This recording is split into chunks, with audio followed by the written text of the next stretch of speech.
Good evening, residents of Everett, Washington. I would like to call to order the Everett City Council meeting of April 19th, 2023. The City Council meets all requirements of the State of Washington Open Public Meetings Act. Community members are welcome to join either in person, remote via Zoom, or by calling in. For those who wish to participate in a future meeting by way of Zoom, you'll find instructions to register for public comment on the City of Everett website under the City Council Department. Please note, we do not allow comments on any kind of campaigning, whether for or against ballot measures or candidates running for office, and we also do not accept comments focused on personal matters that are unrelated to city business. Clerk, will you please take the roll?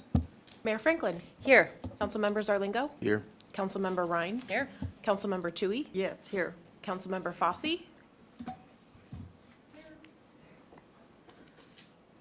Councilmember Fossey. Uh-oh. Councilmember Schwab. Here. Councilmember Vogely. Here. President Stonecipher. Here. Before we get started, I would like to tell, there are some members of the community that registered to give a comment tonight by way of Zoom, and without our usual council administrative coordinator here, the Zoom links were not sent out prior to the meeting.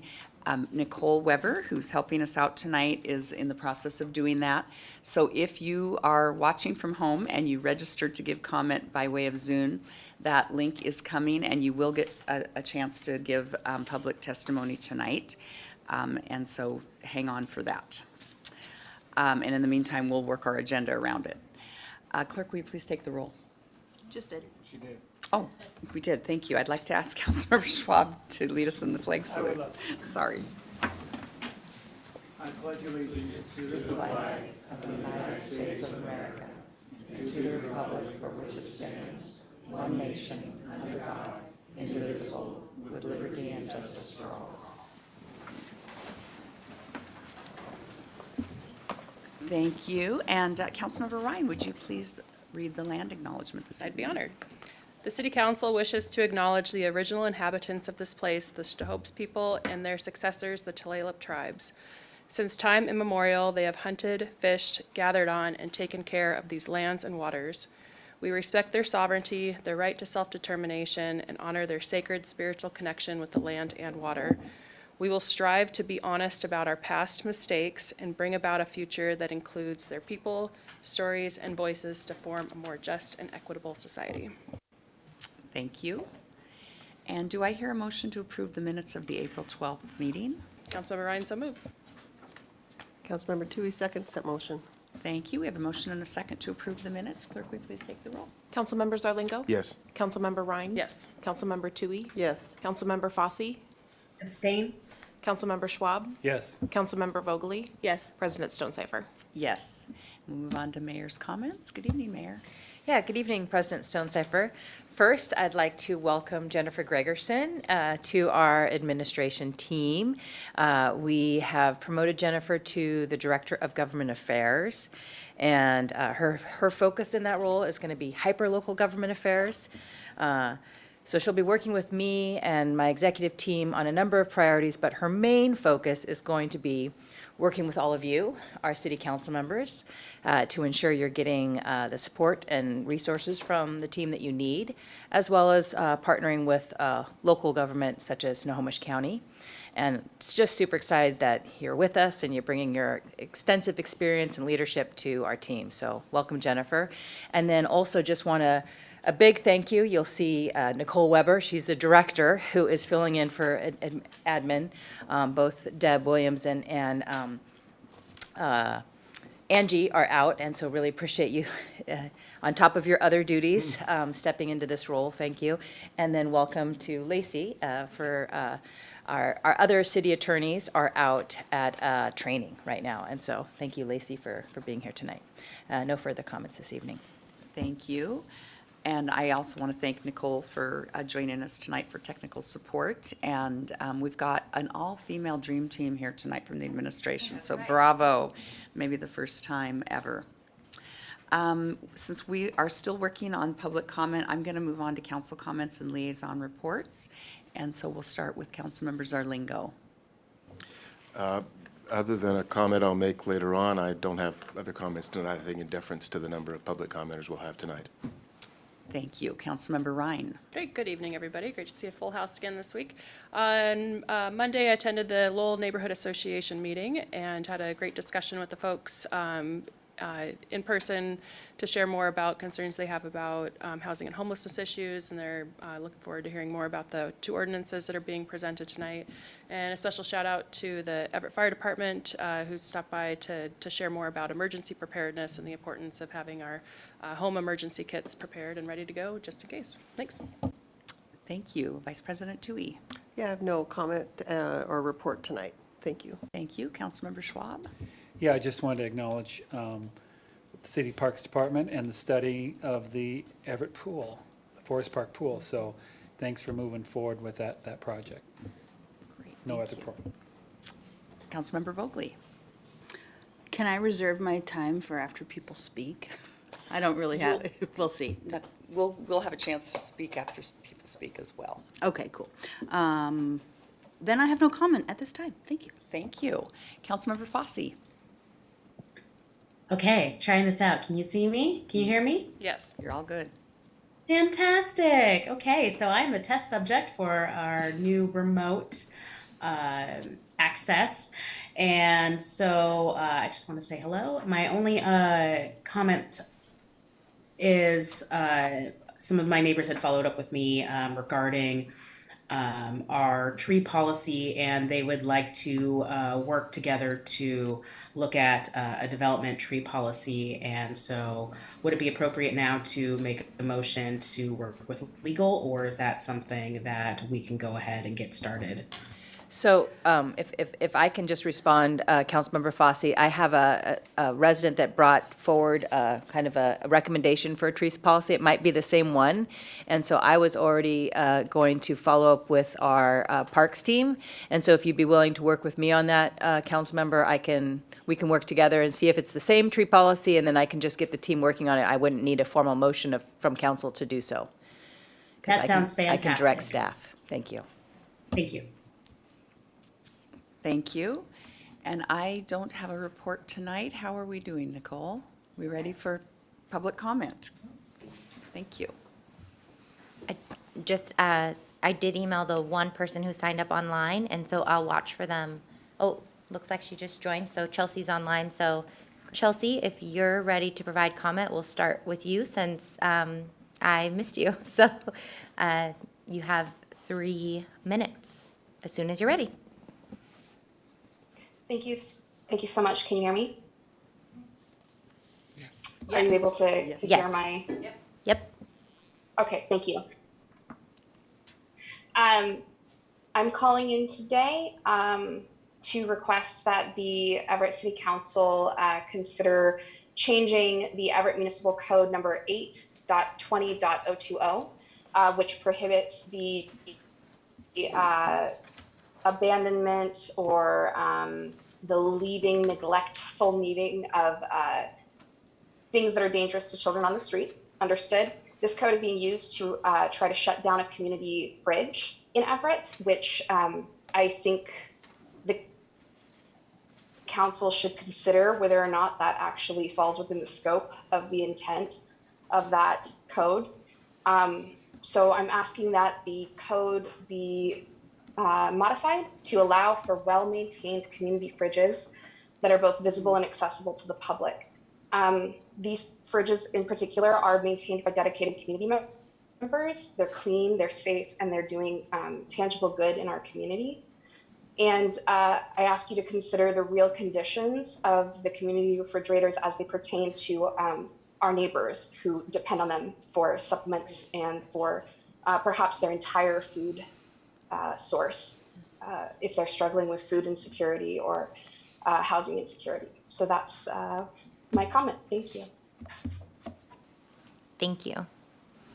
And we received 6 written comments today from concerning the proposed shelter at the Hope Church location from Liz Stenning, Craig Scottdahl, Donna Perigo, Amanda Messina, and Joe Zlab. and all of those have been provided to the clerk, and I believe to council, although the last two I just got. So if those names don't sound familiar to you, please let me know, and I'll make sure that you get those emails. And we have 10 people signed up today for public comment. And so, are we ready for that? We are. Okay, so we'll start with Crystal Camaro. That is correct?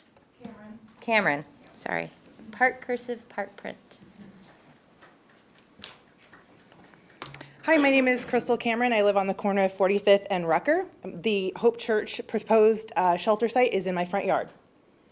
My husband and I and my two boys, 11 and 8 years old, have lived in this house since 2003. We've seen the neighborhood turn over in the last 10 to 15 years, moving from a more retirement neighborhood with some older folks to a family neighborhood. Glacier View, for those of you who don't know, I mean, City Council does, but members, our neighborhood just recently got a park in September. It's the only neighborhood in the whole city of Everett that didn't have a park, so that opened in September for us. One of my big questions I asked when our city or our county planner came to visit us and talk about the proposed shelter site was the fact we don't have any data. I, by trade, am a special education teacher. I am required to provide you a present level of where my student is performing and then what goals they need to work on. If I didn't have that data and show growth in what my students are working on, I would be fired. I don't think it is fair that we're going through with a proposed project without any data. Right now, we don't know the number of people that are currently being housed at the UCC, UMC, or I'm sorry, the Everett Gospel Mission, or the pallet housing. How many openings do we have and why? What is the number of turnover of those 40 year-round beds that we currently have? If an individual is asked to leave, then what? How many of these are repeat customers? If you ask someone to leave a shelter, are they allowed to come back? The number of people currently receiving services requested. How many of those are on extended wait lists for services? Because I know a number of my students are on extended wait lists for medication and for therapy services. How many current Everett Gospel Mission, Pallet, or UCC members are sex offenders? How many people are moved from the Everett Gospel Mission to affordable housing? Because I'm hearing there are some people that have lived there for over 5 years. What is the success rate for those receiving services? When we asked our county planner, they were not able to provide that information. Instead, we got the general comment of currently the success rate of the current shelter at UCC is not at the level of success that we were hoping for. After 2 years, let's see, I said with those receiving services, after 2 years, what does that rate change look like? Are we staying consistent? If we're saying this is a 70% 30 seconds. increase, then is the next year, are we still at 70% or did we roll back that? In our neighborhood, we have 4 adult family homes in Glacier View within 5 blocks of the proposed site. Not to mention there are 8 little boys across the street from the church under the age of 11 in just 5 houses. Please support our families and our family-owned businesses in the hopes and dreams that we have created. Thank you.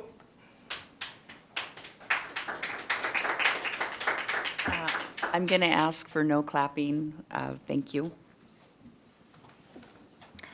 Next up, we have Alan Miller. And you'll have 3 minutes. I'll let you know when we're at 30 seconds, Alan. Good evening. I just wanted to do a follow-up to last week's 3-minute presentation. The following day, I was contacted by Tony Lee from the Permit Services. He assured me they had sent out a letter to the owner prior to the meeting that I attended, so he should have received it prior to. To date, the yard has been somewhat mowed. There is a large trunk, and I think Brenda had a picture of that that's going to be passed around, and branches from the last storm, and an assortment of discarded wood leaning against the fence. The tree is a hazard to those who live close by. And this limb, or this part of this tree, was at least that big around. And, you know, if he's going to continue to maintain that tree, I think he should fence that whole yard so kids can't get in there and get killed. I have included the City of Chicago vacant builder owner requirements. And I think we need to put a code together that addresses commercial and residential vacant properties. Down Kobe, we have a ton of property that's vacant, and the windows are getting broke out, and everything else is happening. And this turkey that owns this property has been boarded up for 10 years, and the number of times that we've called the police on this is just countless. So, we need a new code for this. And Chicago does a pretty good job. They secure the property, insure the property. You have to insure the property because if a firefighter gets hurt or a police officer gets hurt, at least they have something to fall back on. They don't have to fall back on the city for a compensation. So we need to insure it. They need to register the property. It's not real expensive for them. Post the property. They have to have a posting of who the owner is, and they have to maintain the property. The Everett Fire Department does life safety inspections, which include vacant buildings. We need to call the fire department and get them out there. They're there, and let's use them.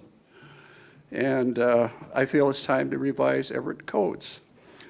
I have found it difficult finding codes addressing current issues. I found something under street and sidewalk and health and safety. That's it. 30 seconds. Without a direct consequence to vacant buildings, the city and the police department will spend hundreds of hours policing this type of property. I'll give you an update next week. Thank you.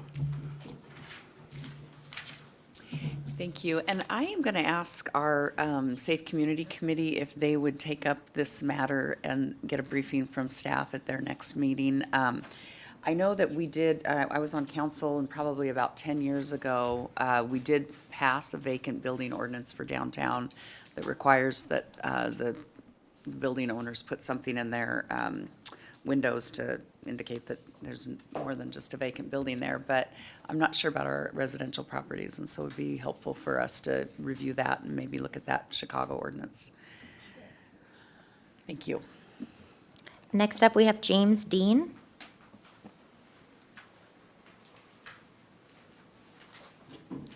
Hi, my name is James Dean, and I live at 3222 Grand Avenue, right here in Everett, in Zone 2.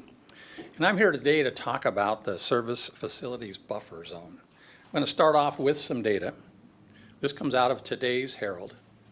In Snohomish County, in the 10 years between 2010 and 2019, the population grew by more than 106,000 residents. But at the same time, less than 34,000 owner-occupied homes and 12,600 apartment rental units were built. By 2035, the county could add another 120,000 residents to its current population of 833,500. Over roughly the same 10-year period, that's between 2010 and 2019, the median household income increased by 8%, while the cost to rent increased by 32%. And the cost and the price to buy a home increased by 52%, according to the figures that came from the Housing Authority of Snohomish County. This is only one of a number of the issues that cause homelessness in our community. And in that process, we have demonized folks because they can't afford the home that they're in. They can't afford the increase in rent that happened. And what happens when we look at exclusion zones for people in this time is, in fact, we take and give someone evidence that this person is something less than. And so I work currently in the homeless services world. I run the Interfaith Family Shelter here in Everett. I look at the ordinance that's being proposed, and I know it would affect 3 of the projects that I currently have running and 1 fourth one that we're working on, and any other project that I might even think about doing. Now, we have to be good neighbors. If you're going to run a shelter and you're going to have people who are less than, then you have to, in fact, work with your neighbors, talk with your neighbors, listen to what they have to say, and adjust and fix things as they go along. I want to say that we have good laws. We have a great police department with a great co-ed team that comes out and works with us and works with folks experiencing homelessness incredibly well. And we have what we need in the tools for this area. So I don't think we need 30 to add seconds. this.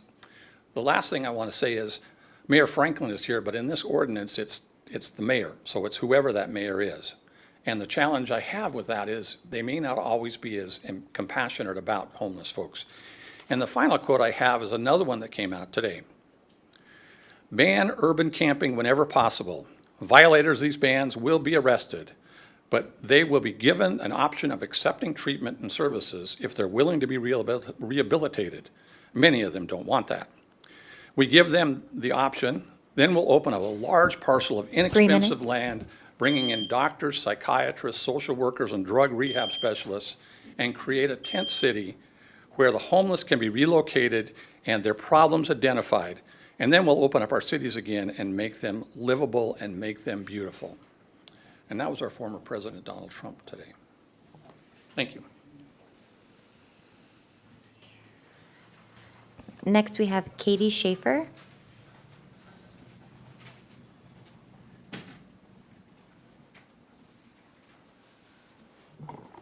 Hi, my name's Katie Schaefer, and I'm going to read this because it's the topic that I'm going to talk about is emotional, so bear with me. I wanted to address the possible sale of Hope Church and converting it into a shelter. I know a lot of you have gotten my emails, and a lot of you have responded, so I thank you for that. We do care about our community. We do care about the homeless. So please do not tell us or say we do not have compassion for the homeless, as you said in the last meeting by one of you, because we do. But with this said, putting a shelter in a residential neighborhood is not the answer for us. We have young families and children. It is wrong. It does not make sense, nor will it ever make sense. I do not know how we can make this more clear to you. You will decrease the quality of our life for our families in our neighborhood. You will decrease the value of our home that we worked so hard to have. We are not rich. We work hard for what we have. You will increase the crime in our neighborhood, and don't tell me it won't, because it will. We, the people in Glacier View neighborhood, deserve better. We deserve to be heard to stop this. When did our rights as taxpayers and business owners not mean anything? We contribute to Everett. We bring money into Everett. How is it that our lives, our families' lives mean nothing to you? It is that what you all ran for to get elected for. The community means a lot to you. Well, we are the community that makes Everett run. You stop paying attention to us, you stop Everett from thriving. My home was built in 1930 by my husband's great-grandfather. We have built many homes in this city, and a lot of them in our neighborhood. So we have strong ties to this city and to our neighborhood. So the Schaefer family can't just get up and move because of this shelter. We have built a lot in our home. That may not mean anything to you, but it does to us. Please do not say we do not. By putting in the shelter, please do not say we will do this or do that to keep you safe. 30 Because putting up seconds. fences will not help. It will just push the homeless into our neighborhoods. There are many, many other options that we can pick from that we all have given you that would be less money and other options that are not in residential neighborhoods. I really don't understand how you believe this is a good idea. Do not take our beautiful neighborhood from us. Hear us, see us. We count too. Thank you. Next, we have Steve Oss.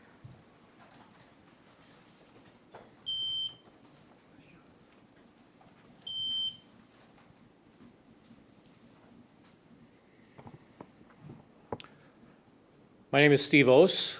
Good evening, Mayor, President Stonecipher, Vice President Toohey, and council members. I do appreciate this time that we're given to voice our concerns. And today, I would like to bring to mind that there's an issue sitting out there about trying to force a merger between Everett Transit and Community Transit. We need you to do what's best for the citizens of Everett, for the city of Everett, not what somebody's desire is, but what's best for the citizens.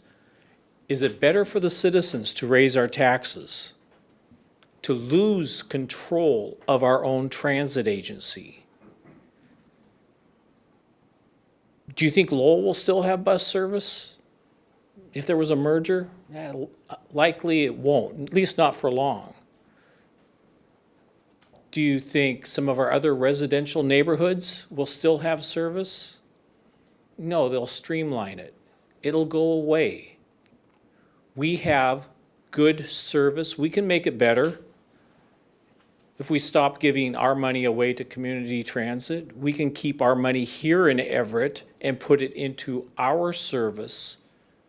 We can have one of the best local services in the whole state. We're right up at the top now. Think about who benefits from a merger. I know your report's supposed to be coming out soon. June is the last I heard. I've also heard through some back channels that there might be an effort to try to push something onto the ballot at the last minute for this fall. Don't do that. Not at the last minute. Make sure the citizens have enough time to be informed. My local is ready to roll out a campaign to educate the citizens so they know what would happen if there was a merger. Right now, the only ones who really know anything are 30 the ones seconds. who listen to the council meetings. When you're gonna put it on, make sure there's plenty of notice, not the bare minimum. The citizens deserve that. The citizens deserve to know what's going on.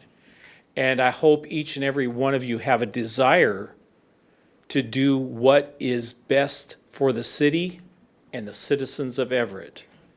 I thank you for the time. Have a good night. Next, we have Shola. Sorry, Shola, I did not write down your last name, so. That's all right. Quick hand notes, because we didn't have enough forms. Okay. We have 3 minutes. 3 minutes, got it. So, my name is Olushola Balanduro, but most people would know me as Shola for short.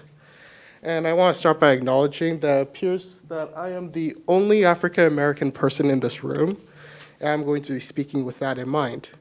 So my main reason for being here is to bring up how I also, like the first person who spoke, want EMC 820020 to be revised so that well-maintained fridges can be open to the public and visible without consequences to whoever is maintaining them. I do want to acknowledge the land acknowledgement earlier, but I feel it means nothing if we are going by a hierarchical authoritarian approach to us helping our neighbors out. I don't want to have to say to someone who's unhoused, that's a neighbor of mine, oh, I can't give you this food I have because a white elected official said that that's not the best course of action to help those in need. I want to be able to help those in need in my neighborhood the best way I can without having to get acknowledgement from an authority who may not know what's best for people like me and others who are not well-off white homeowners. So with that, I would like for this code to be revised so that it'll be easier for us to be able to help each other out, whether it's a fridge or even just pantries in general, because there's this trend of many folks, whether it's folks in South Everett giving stuff out and being bothered by police, or this fridge in North Everett that is being threatened with fines, if I recall correctly. And I feel like that matter should be addressed because I want us to be able to help each other out on our own terms. That's all I have to say. Thank you. I just want to make sure I didn't miss anyone else other than Jim Langus, who has not spoken yet but wanted to? Anyone who came in and wasn't able to fill out a form? I have Cordelia, Brian, and Jason, all for items either 13 or 16. Did you want to wait for those items, or did you want to speak now? You want to speak? Both of you want to speak? All of you want to speak now? So we'll start with Brian. We'll roll the dice. I would. Oh, so we'll go with Cordelia then. I'm just throwing names into the wind. I'm not on the list. Oh, perfect. What's your, you want to come up and state your name and your address for the record, and I'll write it down, and then your 3 minutes can start. Oh, okay, for sure. Thank you. Yeah.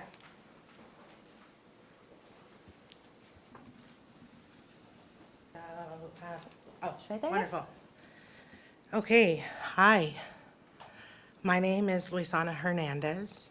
I live at 2010 10th Street here in Everett. That the city of Everett would criminalize possession and distribution of drug paraphernalia is in line with their thinking that punitive responses are an effective way to modify behaviors, which is simply not true. The reality is, people use drugs, whether or not you approve. The socially responsible thing to do is to support mutual aid movements that are engaging in harm reduction activities to mitigate the negative impact. You cannot effectively govern people if you refuse to accept the reality of the circumstances that surround them. Some people who use lose their homes.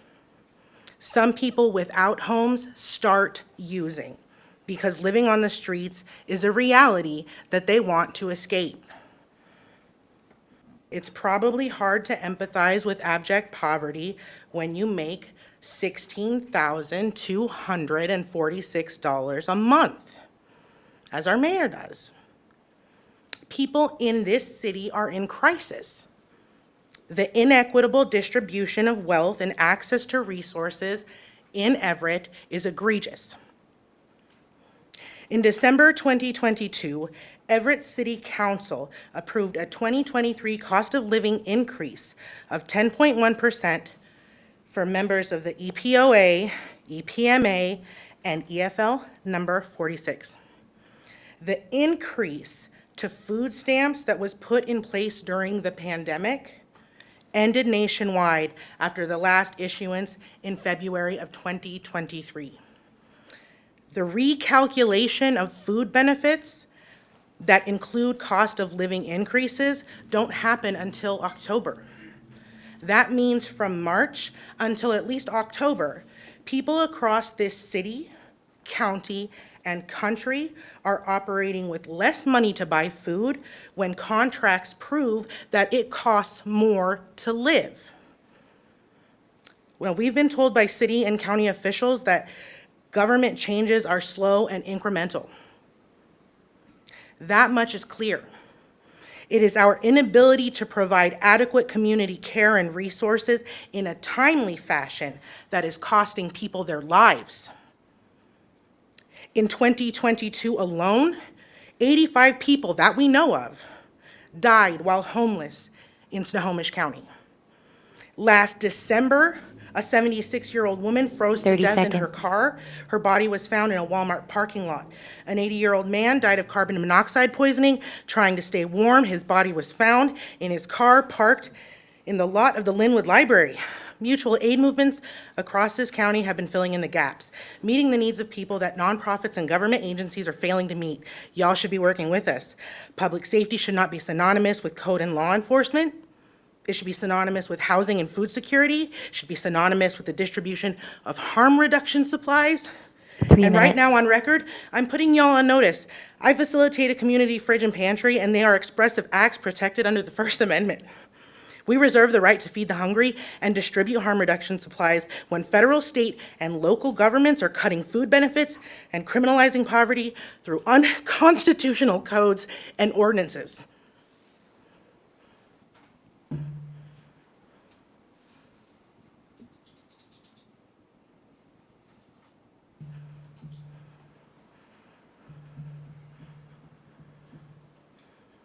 I'm running out the clock. That's 3 minutes. Oh, thank you.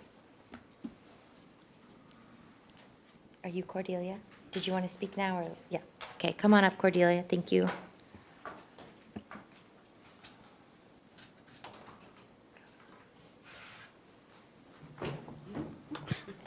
Hopefully you can hear me.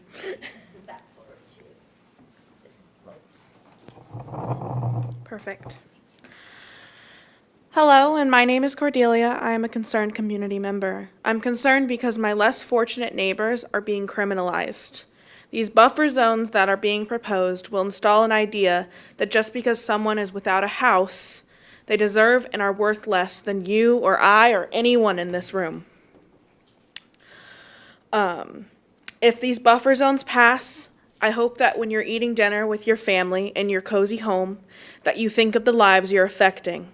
I hope you think of the food that you're taking out of people's mouths, and I hope you think of the disabled people that will now have to travel miles by foot just to get a space where their very existence isn't criminalized. I understand that you see someone sleeping on a street and it makes you uncomfortable, so you're trying to make it an out of sight, out of mind situation. But the houselessness does not go away for that person just because you're uncomfortable. They continue to be without their basic human rights, all while you're trying to make their life worse. They are human, and we're talking about someone's child, someone's sibling, someone's family, and all of our neighbors. That is all. Thank you. Next, we have Jim Langus. And Mr. Langus contacted me in advance and asked for 5 minutes. Okay, thank you.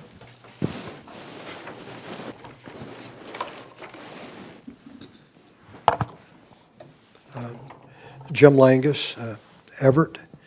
I don't know all of you and would enjoy visiting day or night with all of you or any individually to hear your observations and share mine on public safety. If you have any interest, count me in.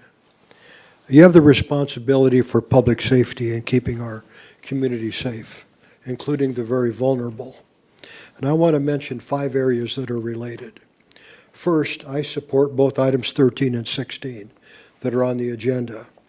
Prohibiting public consumption of controlled substances is important for law enforcement and provides timely action to arrest for misdemeanor crime.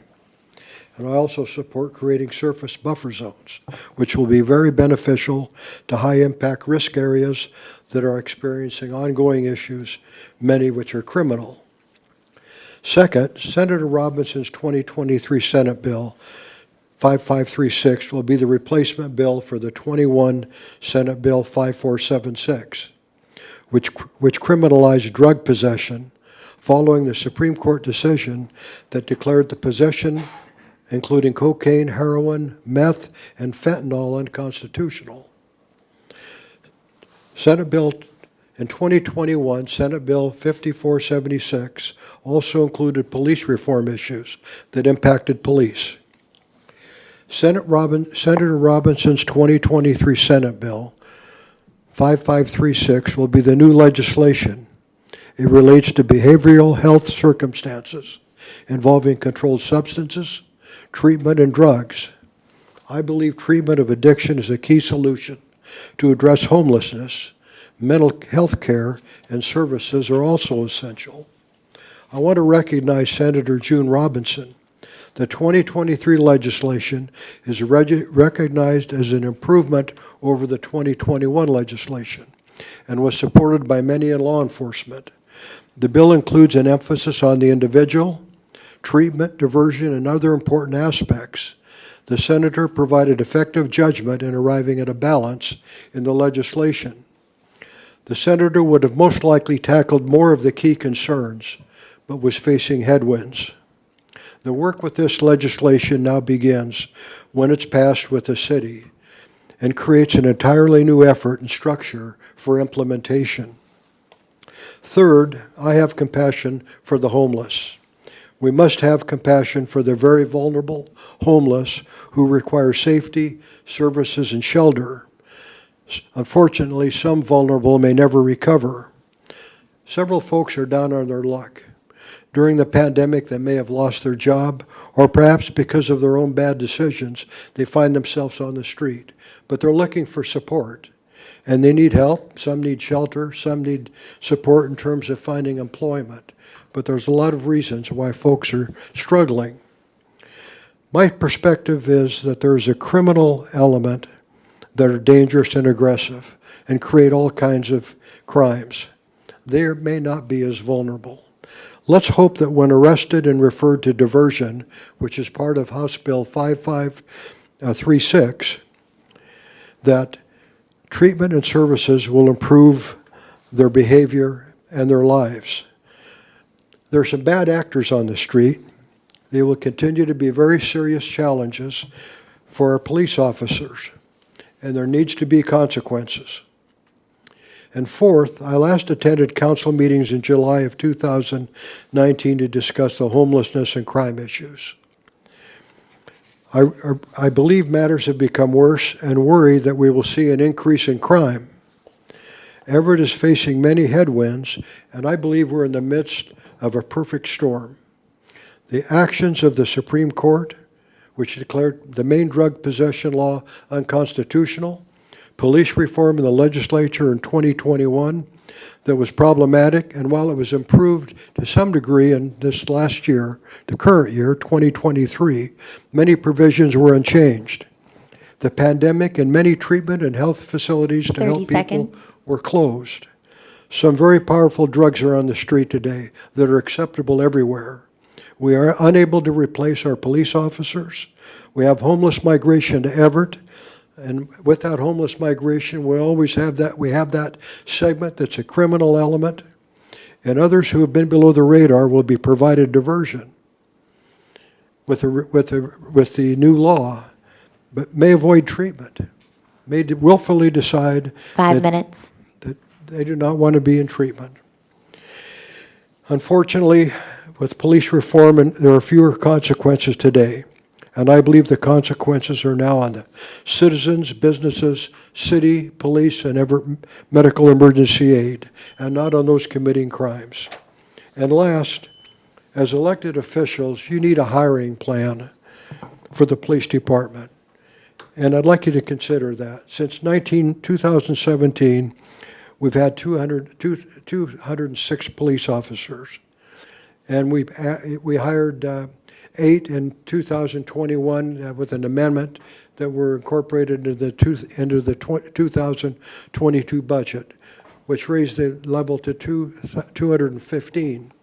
Today, with 25 vacancies, we're at 190.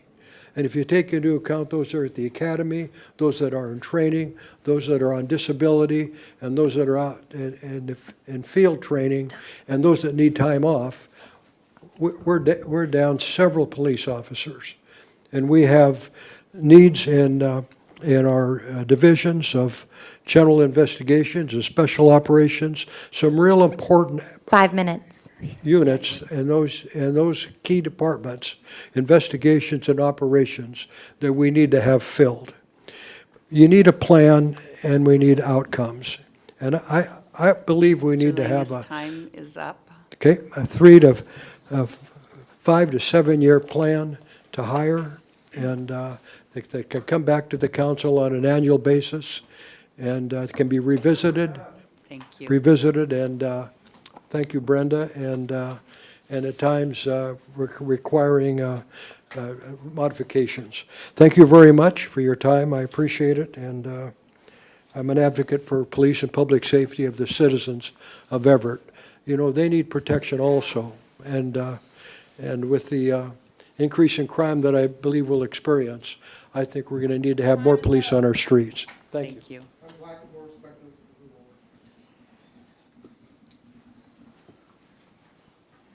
And the next two that we have are on, will be on items 13 and 16. Okay. I think Jason wanted to go now. Oh, did you? Sorry, I missed you. And one comment for 5 minutes, or are you going to comment twice? One-on-one, got it, thank you. Yeah, Jason asked for 5 minutes in advance. My name's Jason, and this is probably the single hardest thing I have to do in my life today, or any other day. And I thank you for the familiar faces in the room. What am I to Everett community? I'm a college graduate. I'm a business owner, just a few short blocks from here. I'm an outreach specialist that can often be seen on the news or in the parks or high-impact areas of homelessness, including the original no sit, no lie law underneath Tweaker Bridge. I'm an LSC alumni, where I know most of the people in this room at some point in my life, and many have heard me speak. But none of that means anything, because for 25 years I was homeless. 25 years I was an addict, facing the laws, facing the judgments, facing the shame of an Everett community or any other community where there's high-impact homeless. I wasn't following the felony rules that you had. What makes you think I was going to follow a misdemeanor? And that's what you're talking about today, is a misdemeanor. A misdemeanor isn't going to save lives. You're asking to push them away from my shelter, and I do operate a shelter, and I operate the only day center where homeless are welcome to come in and sit with us in recovery. You're asking them to push it away and put a 2-block, whatever, buffer around me. And I'll tell you about that experience. I sit between Cocoon House and my business, and I've been on the news and I've been in the paper saving lives on my very doorstep. Most recently, I had to Narcan an 11-year-old. In the paper, I had to hit a 14 and a 15 and a 16-year-old in a single weekend. Why? Because they were on my doorstep and not in your bridge, not in your alley, not behind some bush in some other place, because they were on my doorstep. I was able to save a life. I was under the bridge when No Sit, No Lie went into effect. I was there every day. I was there every day with food, blankets, Narcan, and my story. Almost no homeless knew that I was the vice president or a business owner. They just knew I was one homeless guy that got it. But I was able to save lives. And when that law went in effect, they moved on. And they moved to your next bridge, and they moved to your next bridge. And under that bridge, some lost their lives. Some that I knew. And their body was not discovered for several days. Imagine lying in a tent under a bridge and your body isn't found for several days. I opposed the barrier around my place. I opposed the barrier around our shelters. And instead asked that you find ways to invite them into the shelters. Invite them into the space. Make them feel like a human being. Make them feel like they're a part of something bigger. Because had the college or leadership Snohomish County or the members in this room that have stood by me in the streets had felt the same way with you, I would be one of your statistics. I would have been the statistic. But somebody saw something in me that meant more than anything else. They said, you're a talented human being. You're full of potential. And if you get up off this sidewalk, we're going to show you how to get there. And they put me into college. I didn't believe it was possible. I thought you guys were speaking a different language in college. But there was people that kept me on campus, explained things to me, and I graduated. College became my safe place. It became my replacement from hanging out at shelters. There's no dignity in grabbing a meal and going back to the cycle. There's no dignity in having a cot on the floor in the bottom of a church. There isn't. It does nothing to build the person up. It does nothing to provide safety, security, and well-being for the client. If there was a shelter at Hope Church, the only way I would support it is if they brought education, work training, and 30 seconds. I'm sorry. If we create a no sit, no lie law around our shelters, around our stuff, we're going to push it back out into the community where you're going to have to face it even more. If we put a public ban on open drug use, you're going to overburden the police station that I already know is half empty. The 911 call center I've toured, and I know what that situation is. And you're going to put more of a burden on a system that's already struggling.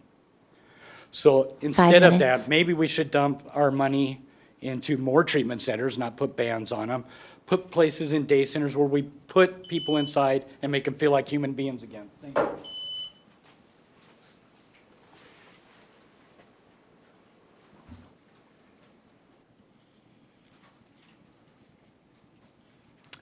And that's all for now? Okay, great. We will move on to our rest of our agenda. Do we want to talk to the people first? Oh, yes. I said we would do another round of comments after public comment. We'll start with Councilmember Zarlingo. Well, I think I'm going to have to take some time to integrate these comments and also read the rest of the things we've gotten by email. One thing I would say, and would I guess to a degree push back on, is the idea that any of us are not compassionate here. We are trying to figure out what works. We're spending a lot of time listening and looking at what other cities are doing and what other municipalities have done, some successful, some less so. We're also dealing with drugs that are much more powerful and much more addictive than they ever were before. And we have heard a number of different things about what kinds of things move people, many of whom are so deep in the drugs that they don't see a way out, truly lost. What kinds of things move those people to accept treatment, to get better? And I particularly resonate with the comments about work training. I think one of the things that people lose is their sense of identity, their sense of value. That makes it much, much harder to recover from drug addiction and mental health problems. And I think there are more things we can do that way. I don't want it to seem like some punitive work program. I don't think anybody's advocating that. I guess I will also make a brief comment about the zones we're talking about. Part of the purpose of this is to preserve the health and viability of the businesses and the residential areas. The businesses, for example, the ones that we need here in Everett to provide the employment, to pay the business and occupation taxes and the sales taxes that help us support the efforts that we're doing. Everett is in a very tight budget environment that the mayor's been spending a lot of effort managing to for several years now. And so we are all trying to help work this forward, to try to anticipate the trade-offs that we'll face, to hope we can spot some consequences and work these together. So I guess that's what's going through my head, not some decision, not some punitive approach, but really hoping to find true compassion where we seek to move people in a better direction and to accommodate things like the opioid use disorder that's driving so much of this and making it so hard to get people to even accept help when they just can't see beyond the addiction and their loss of their own self and identity. So I'm particularly cognizant of that, and I appreciate your input. You're coming here to share your perspectives and your suggestions and your concerns on the various aspects of this. So thank you all for being here, and we'll continue to listen. Thank you, Councilmember Ryan. Great, thank you. I'm so grateful for the folks that came tonight to share their hearts. It really means a lot to me. I think I'll save my policy questions and comments for when the agenda items come up, but did want to share that the comments tonight are a timely and very important reminder of the importance of centering voices of people with lived experience. When we make these policy decisions, oftentimes not everybody has the lived experience to know what works and what does not work. And I think it's clear that our system is not working well. So reaching out to people who have made it through to the other side to hear their stories and what has worked for them, I think is critical to meet a successful program. So I really wanted to thank everybody for being here tonight. Appreciate it. Vice President Dewey. Yeah, thank you, Council President. Well, I want to thank everyone who came tonight. Your passionate voices and concerns are being listened to. We're listening. We're trying to figure this all out. Obviously, it's not working. It's not working anywhere. The problem seems to be getting larger and larger, and it's just a challenge, but it is a balance. It's a balance with the folks on the street and the people who live next door and the businesses that are around the corner. So that's what challenge that we have to try to make it all work. But I do agree that there's a lot more we need to do. We just need to figure out what that best road is for these folks. So, thank you. Councilmember Schwab. Yeah, I just wanted to thank everybody, including the emailed comments. As I mentioned before, the passion of those who call Everett home, I just love. And I can just say for myself and the rest of my colleagues here and the mayor, we all have the same passion. And that's why all we're doing here. So I look forward to, another briefing, and I'm really looking for a balanced approach as we go forward. So thank you. Thank you. Councilmember Vogley. Thank all of you for being here. I also want to, actually what I want to say, there's quite a few things. And one is when we speak about passion, somebody made, you've probably seen the meme, and somebody's drowning and their water's up or their hands are up out of the water. And someone says, oh, thank you for your passion. And then the person that you think is going to save you gives you a high five and lets you drown. So that's happened to me up here. And so while I hear your passion and I also have passion, I think we can all also remember that each of us has a very important story. And I'm just glad that you've shared your stories. And I'm going to be advocating for those most vulnerable. And you know that. And you've read that. And that is what I ran on when I came to this position. So you know that about me already. I do very much appreciate the emails, and I've read them all. And I do understand that there is plenty of compassion in this room, not just from Chelsea, Shola, Luisana, Cordelia, James, Crystal, and Jason, but there's also compassion from, well, Alan, you're on a totally different level, but you still got compassion and passion about your issue. Katie, and also Steve, and Jim, and all of the emails that I've received. So it's a big deal. The system in its entirety is totally broken. We don't want people out there doing fentanyl under their hoods and dying on people's doorsteps. I'm gonna look at the Municipal Code 8.20.020, which is funny because I had just printed out the Chapter 8.56 camping ordinance that I'll be talking about later, so you might want to listen into that, which is also unlawful but still on the books. And a friend of mine, she had food stamps coming to her at $400 a month, during the pandemic, which was too much for a single person living in her car with an ostomy, but it's now at $37 a month.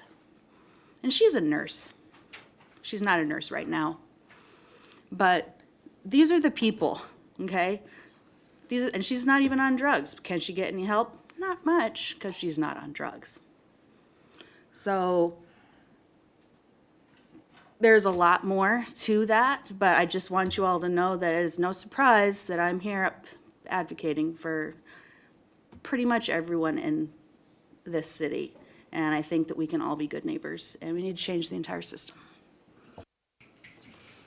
Thank you, and I will echo comments of thanks to those of you who came and spoke this evening, and I'll hold my comments on the briefing items. But the one issue that I did want to touch on has to do with the food pantries, and we received, I don't know if everyone did, this one looks like it came just to me, but we did receive a letter from Ms. Andrea Martin related to the food pantry at 2046 10th Street.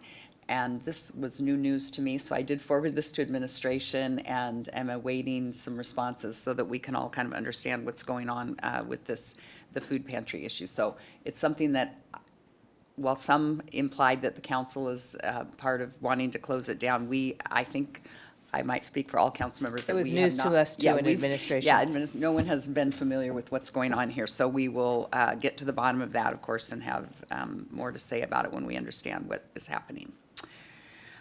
We will move on our agenda, and we come to. Council President, Stone, Councilmember I'm Fosse. sorry, Councilmember Fosse.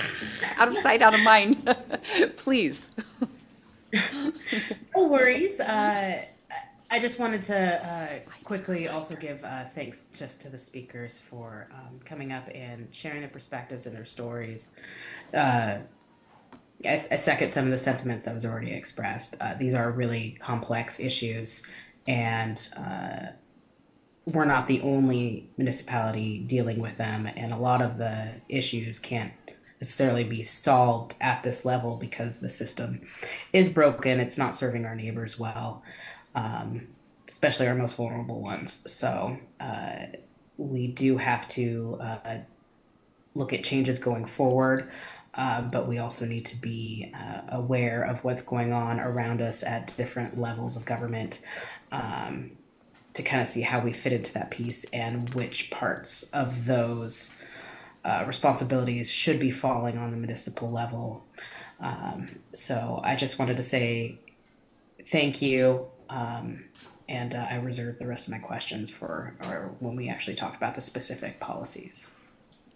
Thank you, and my apologies again. I need a Post-it note so I remember you're there. We will move on to administrative update and welcome Jennifer Gregerson to the Yes, thank you. council. So just 3 quick items. As noted, I'm new here and we have lots of important staff, not the least of which is your council assistant who are out this week. So just wanted to flag something in the packet for you. There's 3 proposed action items with action requested on May 3rd. Those are council bills 26, 27, 28. They're the housing incentive ordinances related to the MFTE, the park impact fees, connection charges. Those documents have a lot of live links with lots of extra background info, except that not in tonight's packet. So as you dig into those over the next 2 weeks, you can refer first to the April 26th or the May 3rd once we get that published. Those will have the live links available. They're just not, it's just like a scanned document for tonight, so. And thanks to Councilmember Fosse for testing our remote participation tonight. And I just wanted to note that we're hoping to start that as a tool for council after Angie gets back. So after, for like the May 10th meeting moving forward, there's some, I mean, we already have lots of things to fill in for tonight, so we definitely don't want to add one more variable. And then finally, for those that are in the room, there are copies of the agenda that are on the table over on the side as we move into the meat of your meeting. So, thanks. Thank you. And Lacey Offit, thank you for being here tonight. Do you have a city attorney's report for us? No report from the city attorney's office, and we are not at this time requesting an executive session. Thank you. We're going to move to our consent agenda, and I did have a request for item 5 to be moved to the action agenda, so I will remove that one down for action, and we'll entertain a motion for the 5 remaining consent items, 1 through 4 and number 6. Councilmember Ryan moves approval of consent agenda items 1 through 4 and item number 6. Seconded. Thank you. We have a motion and a second for the consent agenda. Clerk, will you please take the roll? Councilmember Zarlingo? Yes. Councilmember Ryan? Yes. Councilmember Toohey? Yes. Councilmember Fosse? Yes. Councilmember Schwab? Yes. Councilmember Vogely? Yes. President Stonecipher? Yes. And we have on our agenda 3 items for proposed action. I will read, they're all on for first reading, so I will read them into the agenda. Item 7 is Council Bill 2304-23, first reading and proposed action. Adopt an ordinance creating a special improvement project entitled 20th Street CIPP Sewer Lining, Fund 336, Program 038. The third and final reading for this item will be on May 3rd. Item 8 is Council Bill 2304-24, first reading and proposed action. Adopt an ordinance creating a special improvement project entitled Wiggum's Hollow Playground Replacement, Fund 354, Program 081, to accumulate project costs in the amount of $718,000. Third and final reading for that item will also be on May 3rd. And item 9 is Council Bill 2304-25, first reading and proposed action. Adopt an ordinance creating a special improvement project entitled Parks Restrooms Renovation Project, Fund 354, Program 088, to accumulate design costs in the amount of $240,000.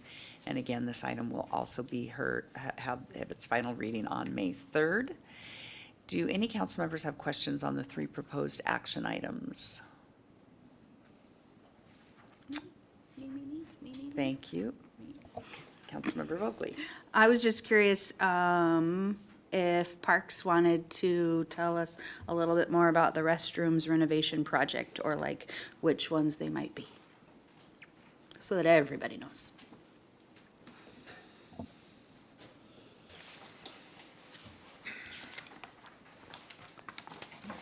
Bob Leonard, Parks and Facilities.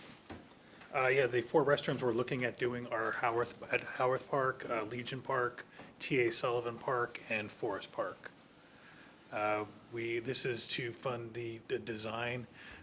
They haven't been really updated in quite a while. We're looking to potentially even make some changes to maybe going to some more family style. This will be part of this design work to determine the best alternatives, as well the scope of the updates. Thank you. Thank you. And Bob, are they going to be in the same facilities? So it's just renovating the current existing facilities? That is correct, yes. Okay, those are our most well-loved parks, I imagine. Any other questions on proposed action? Thank you. We will move on to our, and then we have 3 ordinances were briefed at the Built Environment Committee last Wednesday. Are those also on proposed action? Question. Yes. Are we going to vote on 14 and 15 today, then? Yes, we will be talking about, we're moving on to our action Okay, agenda I eventually. just wondered if we're. Yes. So in addition, we have items 10, 11, 12, and 13 that were also on for proposed action. So I do have to read Bill 13 into the record.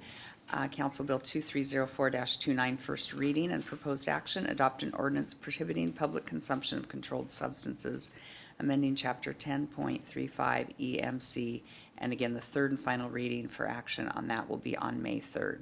We have public comment for item 13. Yes, and that's as I understand. So we'll take our public comments at this time. Brian Partington?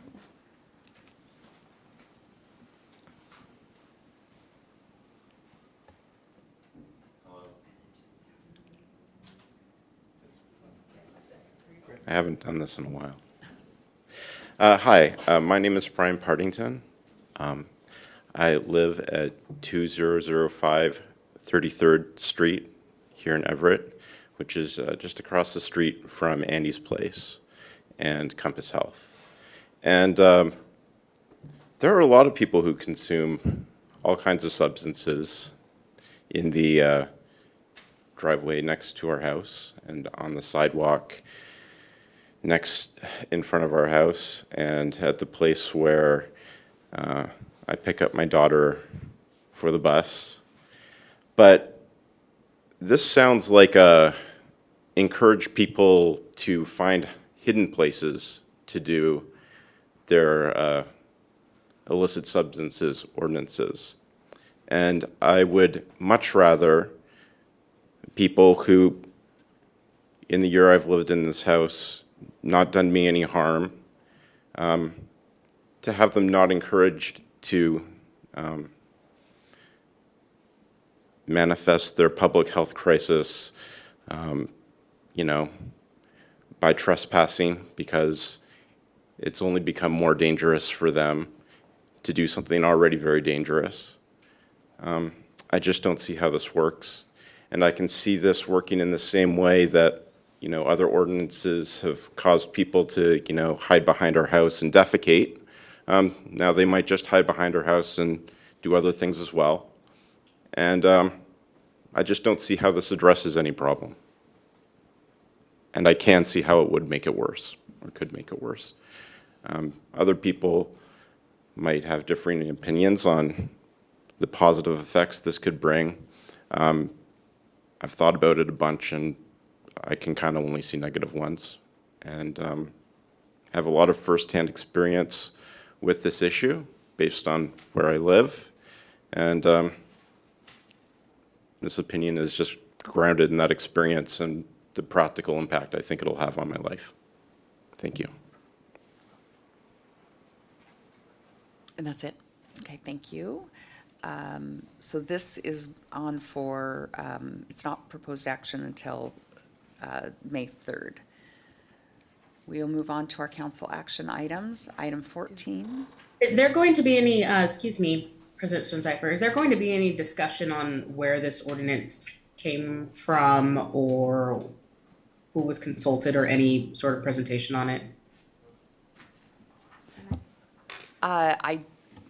We weren't planning that today, but it did come through the Safe Community Committee, and it's on for a final reading on the May 3rd. Okay, I'm just curious with regards to the current policy that's already being worked on and passed the chambers at the state level, that already criminalizes the use of public use of controlled and counterfeit substances. If what consultation was done with regards to that? Thank you, that's a good question. I'm sure administration can answer that. And, oh, Lacey, you ready? Okay. Yes, council members, council members. You'll recall that last week you were briefed on exactly that issue, the convergence of this proposed ordinance and how that coalesces with the potential action at the state level. I did consult with kind of where the state efforts were at, and was informed today that there's really been no public movement as far as figuring out and knowing what the end result is going to be out of the legislative body at the state. So I expect there to be public information from the state legislature next week. Councilmember Fossey probably knows better than any of us here. But we won't know what is coming out of the state legislature until probably Saturday or Sunday this week, is the information I've been provided. Well, with regards to the preemption for localities actually doing anything with regards to this law, I'm just wondering why there's such an urgency to put forward this policy now, like a few days before the policy is expected to come out at the state level that would prohibit this. Yeah, I'd like to speak up to that, Councilmember Fossey. We've had multiple cities across the state, across our region, pass similar ordinances, and we're already seeing impacts of that drawing people out of their cities into ours.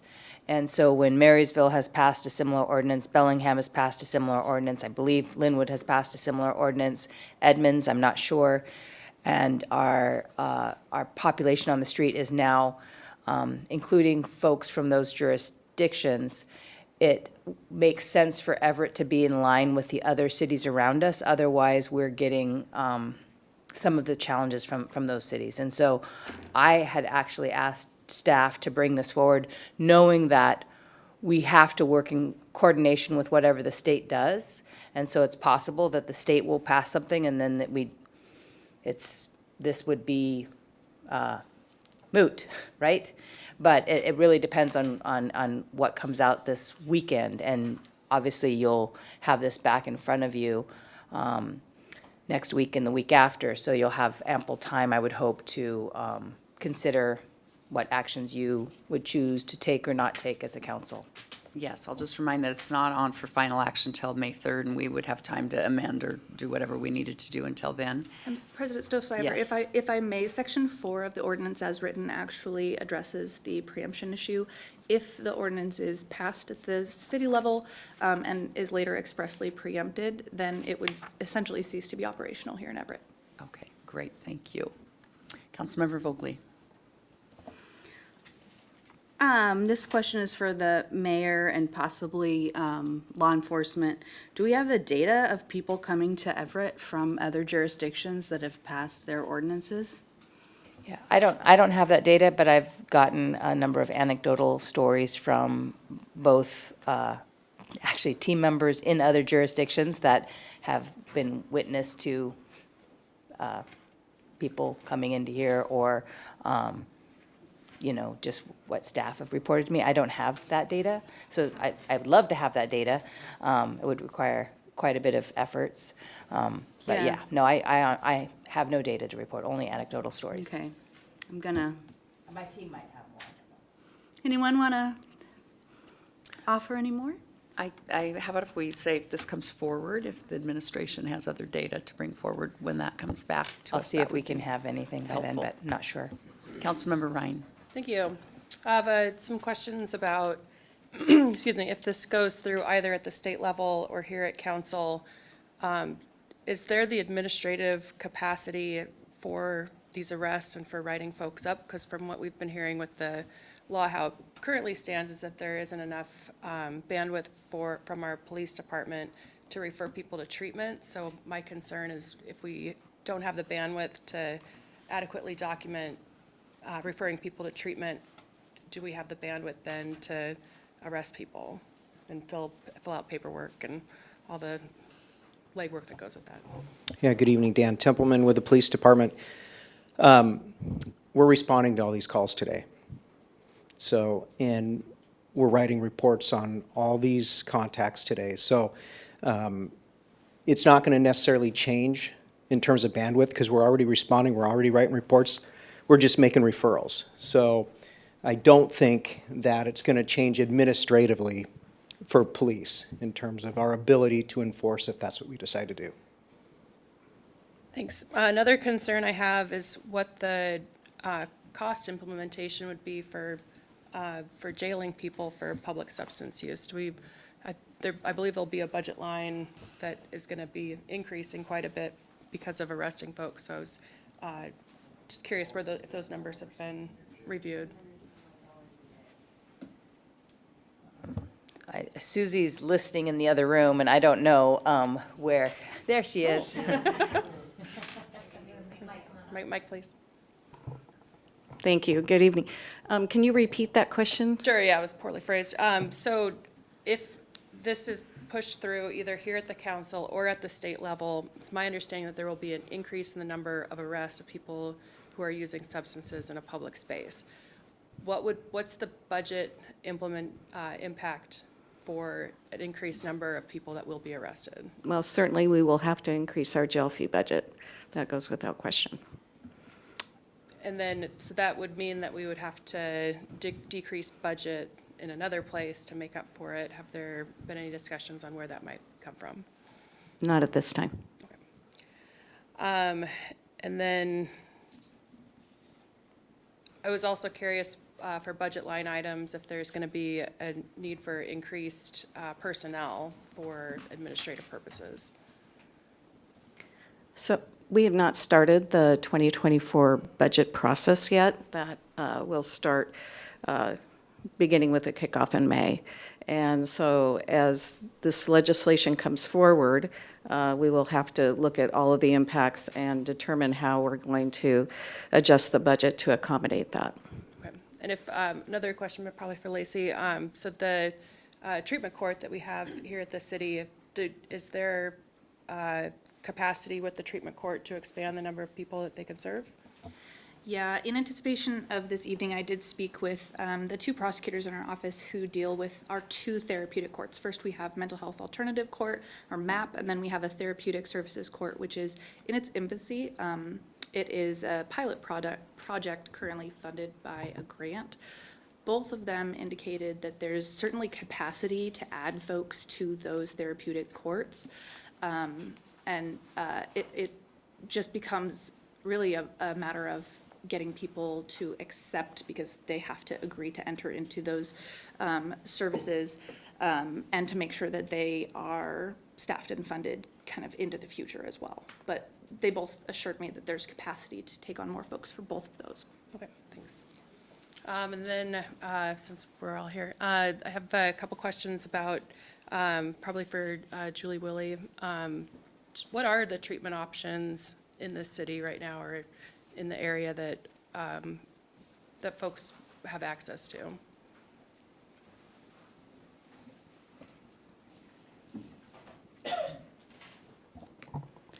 Hi, good evening, Julie Willie, Community Development Director. That's a body of work that the mayor just asked us to do in one of her recent directives for us to really dive into what are our current treatment options here in our city, in our county, and in our region. They are quite bleak.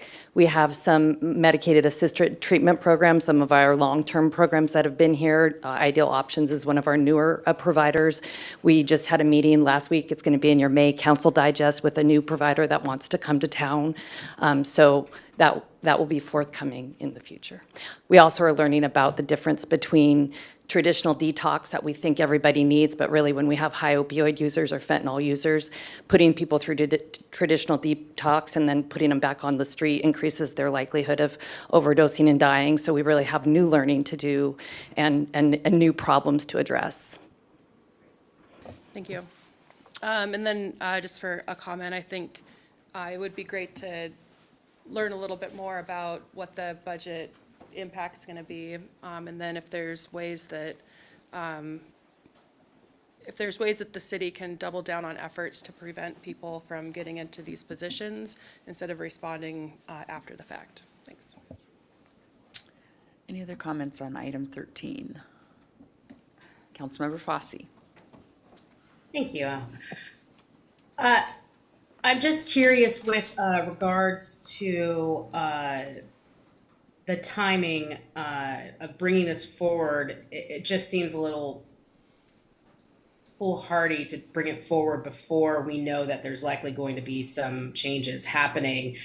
Is that going to give staff enough ample time before the next council meeting, which is going to be the second reading, correct?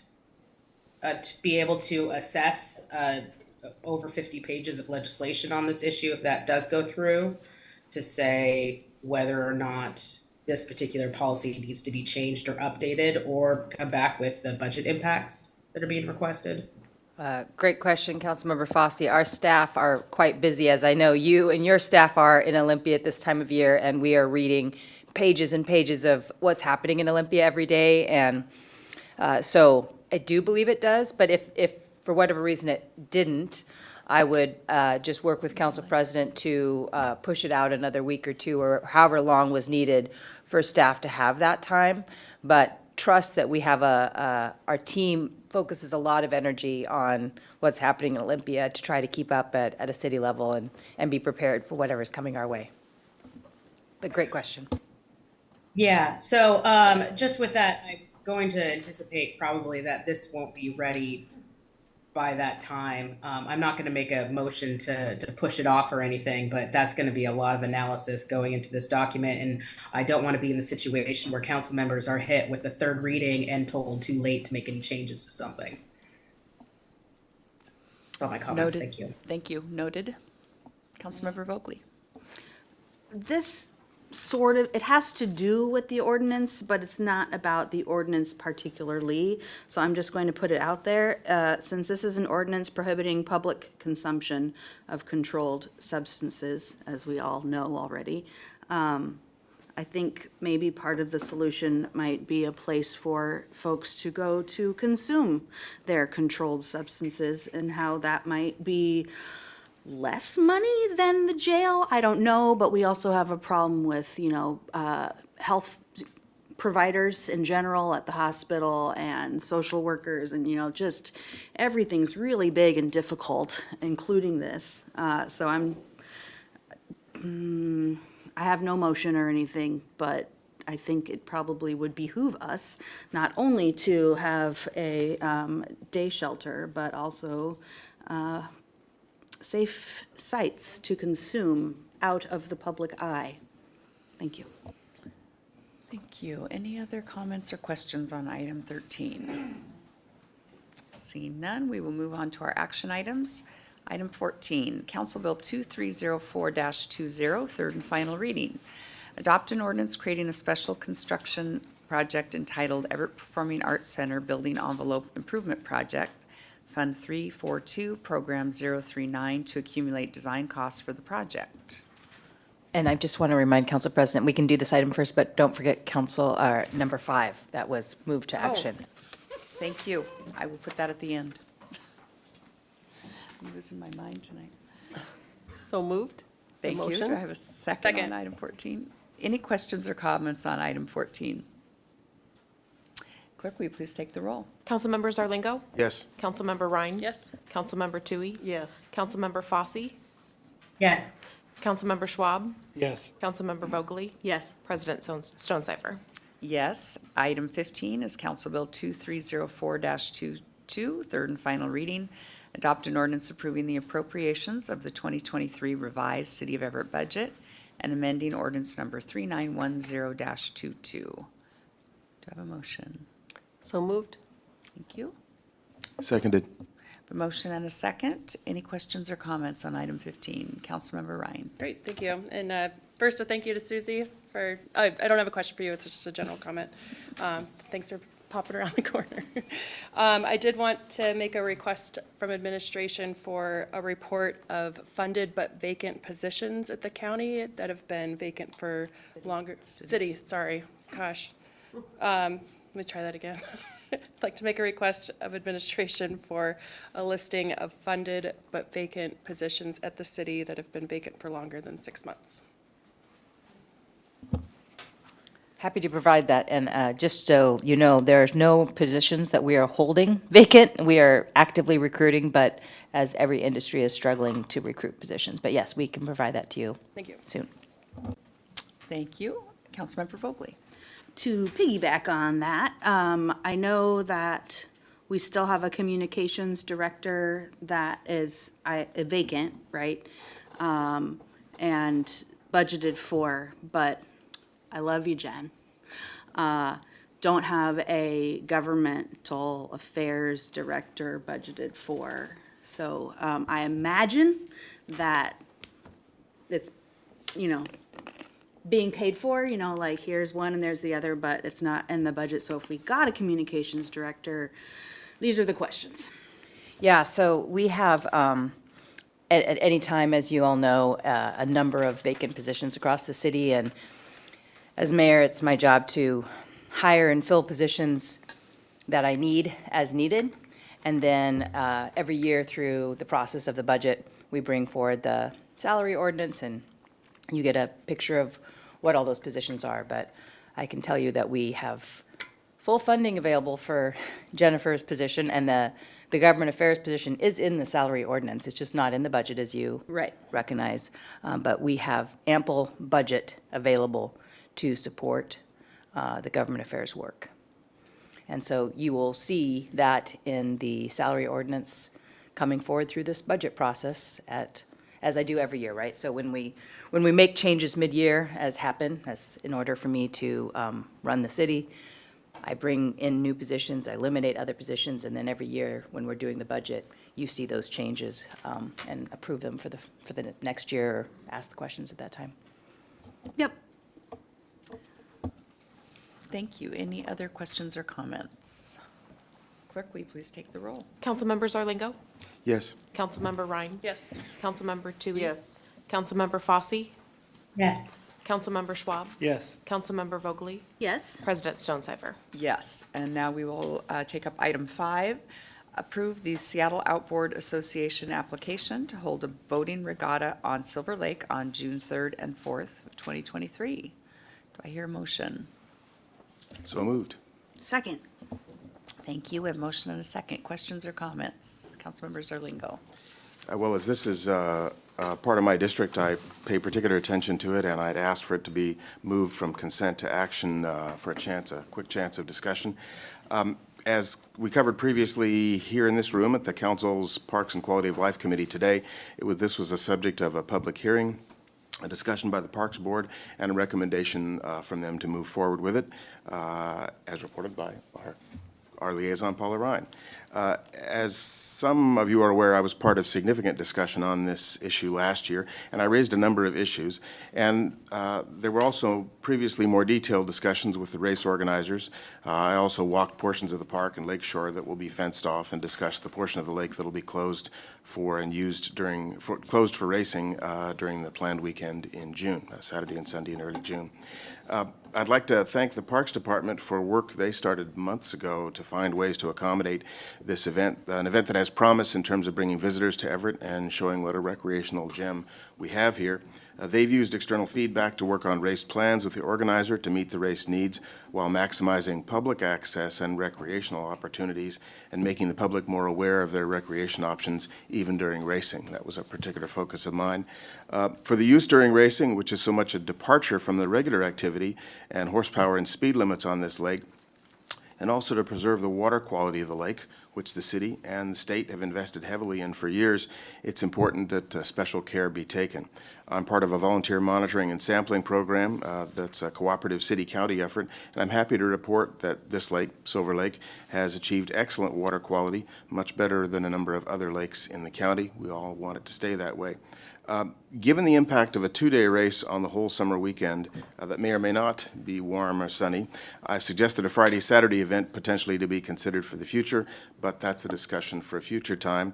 I think in summary, this is a good example of multiple parties working together, the city, the race organizers, the neighborhood, listening and compromising and working out solutions that reflect an evolving balance. And then lastly, I look forward to part of that balance in the future being the potential of a day of cleaner, quieter electric boats. About a dozen years or so ago, we had one day of gasoline-powered boats and one day of electric boats. And that was a neat thing, and given the way the technology is evolving, I think we have a lower impact, but just as entertaining opportunity coming up in the future. And I look forward to working with the Seattle Outboard Association on that. Thank you. Thank you. Any other questions or comments? Clerk, will you please take the roll? Councilmember Zarlingo? Yes. Councilmember Ryan? Yes. Councilmember Tui? Yes. Councilmember Fosse? Yes. Councilmember Schwab? Yes. Councilmember Vogely? Yes. President Stonecipher? Yes. We'll now move on to our briefing item. This item comes before the City Council serving as a council committee of the whole and is likely to be scheduled at a future meeting.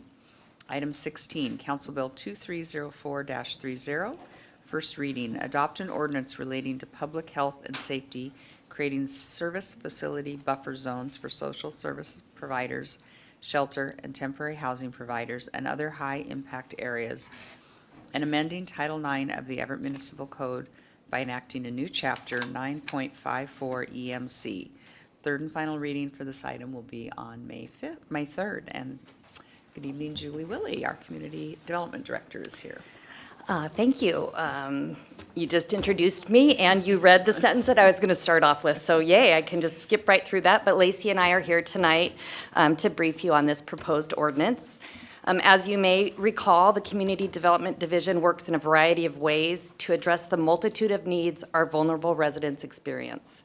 Annually, we manage over $2.7 million of federal, state, county, and local funds that allow us to assist low to moderate income city residents and the organizations who serve them with funds for capital improvements and agency services. With your approval and thank you, we are utilizing ARPA funds to pilot a team of social workers and case management to provide direct support to our residents who are experiencing stress and instability, including those who are living unsheltered or with untreated mental illness and medical conditions, and those suffering with untreated addiction. We have a vast understanding of the difficult human conditions that individuals are experiencing, and we strive to improve their quality of life by connecting them with services that can assist them.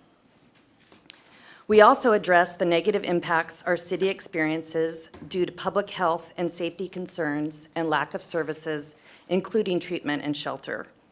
Our team responds to the variety of worried residents, business owners, and visitors who feel negatively affected by exposure to open-air drug sales, use, and effects, as well as by sprawling or unsanitary encampments. Many also share our concern for individuals who are suffering from behavioral health and addiction challenges and who are being exploited and victimized in their most vulnerable moments. The calls to the city streaming from this wicked and complicated crisis comes from every part of our city, and requests for change are constant. Multiple city departments work together to implement strategies to alleviate the effects of homelessness. Together, we have learned that if programs follow best practices for site development and management plans, as well as assure safety, sanitation, and security for clients, community members, and businesses, then quality services can be provided that make a difference for those in need and positively serve the community as a whole.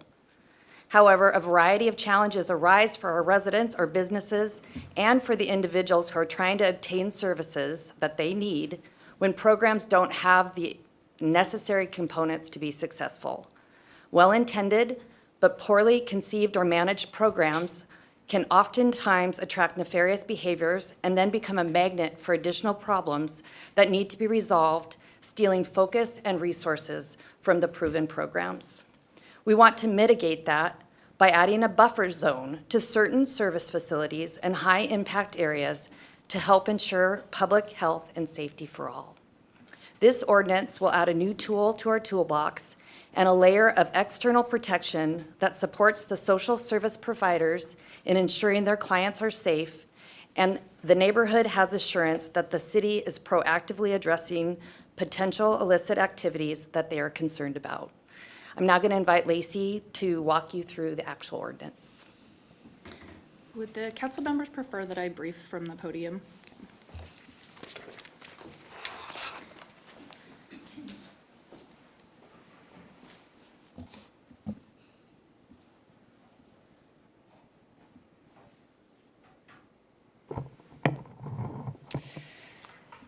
Thank you.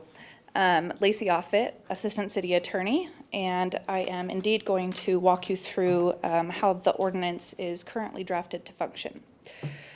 Very high overview, it operates to create a two-block buffer zone around either qualifying service provider locations or designated high-impact areas, and we'll get into how each of those come into being in a moment. Both of them are created by designation by the mayor. The first is created by the mayor where there is a qualifying service provider. Those are providers that provide social services, that provide mental health services, that provide behavioral health services, or that provide emergency or temporary shelters within the city.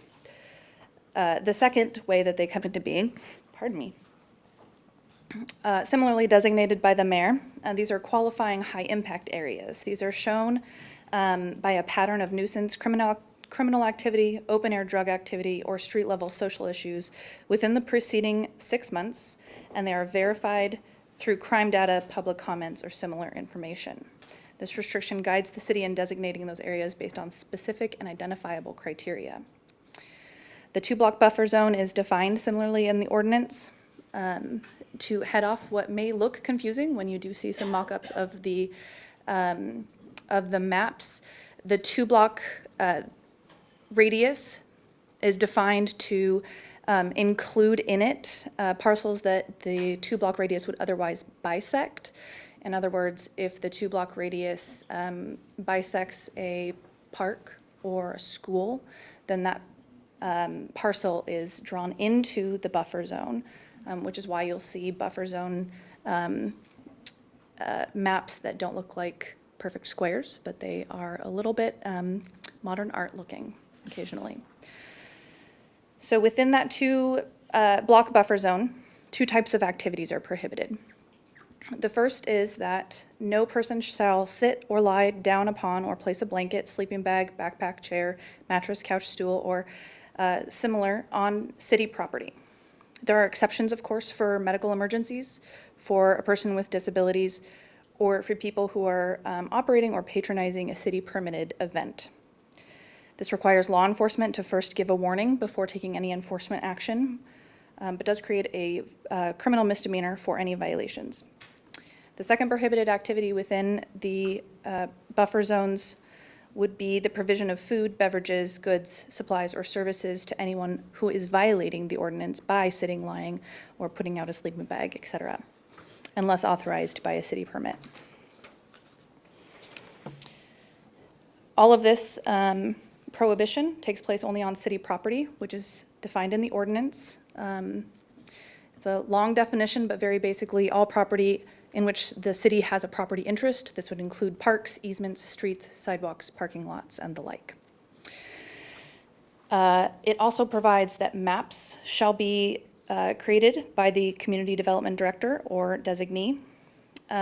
Those maps would be required to be posted online to provide notice to community members as to where those are. and also directs the community development director to provide community outreach and keep the maps updated with any additions, deletions, or on a regular annual basis. I'm happy to take any questions with regard to the legality when we've concluded the briefing.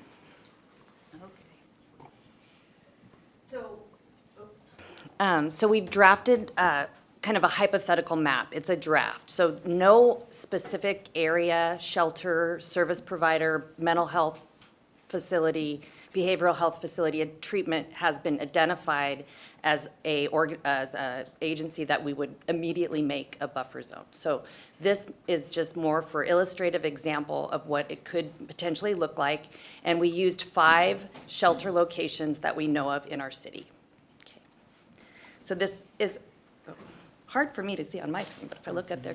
So this just kind of lays them out. You can see them in 3 different districts in our city, and then I'll show you. But to Lacey's point, this is the view of the modern art of how those buffer zones all look a little bit different. The first one you're familiar with, it's the Everett Gospel Mission. Both the congregate site as well as the Pallet community are located at 3711 Smith Street. This is, again, an example. There's an existing or a prohibition of certain conduct in that area currently. It doesn't have the exact same structure as this 2-block radius. It's a little bit bigger, but it's definitely related to the Pallet pilot. So if this ordinance became enacted, things may change down there to reflect this, or while that Pallet community is there, it could stay the same. So yet to be determined. The second one is we know that the county has purchased the former Days Inn. They're calling it the New Start Center. They anticipate in 2024 they will provide shelter there. So this kind of encompasses the area around that, which does extend into our mall. The third one is the Faith Family Village, the Pallet community that is being proposed at the Faith Lutheran Church and operated by Interfaith Shelter, and it shows a 2-block radius as well. And then this one gets a little bit creative because it is on further down on Seavers Ducey and Glenwood Avenue, where we're proposing the VOA Women and Children's Pallet community. But to Lacey's point, it is adjacent to a park. The blocks around them are not perfectly square, so they extend in this kind of weird, fancy way to meet the definition as it's currently written in the ordinance. And then the fifth site is the current UCC shelter that's located at the 2600 block of Rockefeller, where the Gospel Mission has the 2020 shelter. And the timeline, just tonight we're here reading and briefing you and having a first reading. The 26th would be the second reading, the 3rd would be the final reading and action, and then approximately 15 days after that, the ordinance would take effect. I just have a question. So since I have a question. Since these are mayor designated, so after it takes effect, then staff would provide me the data that would drive these types of decisions, so that I would then begin to work with you to designate these zones. Is that correct? Okay. Thank you. Do we have questions or comments? We do have one person signed up for public comment on item 16. Let's take that first.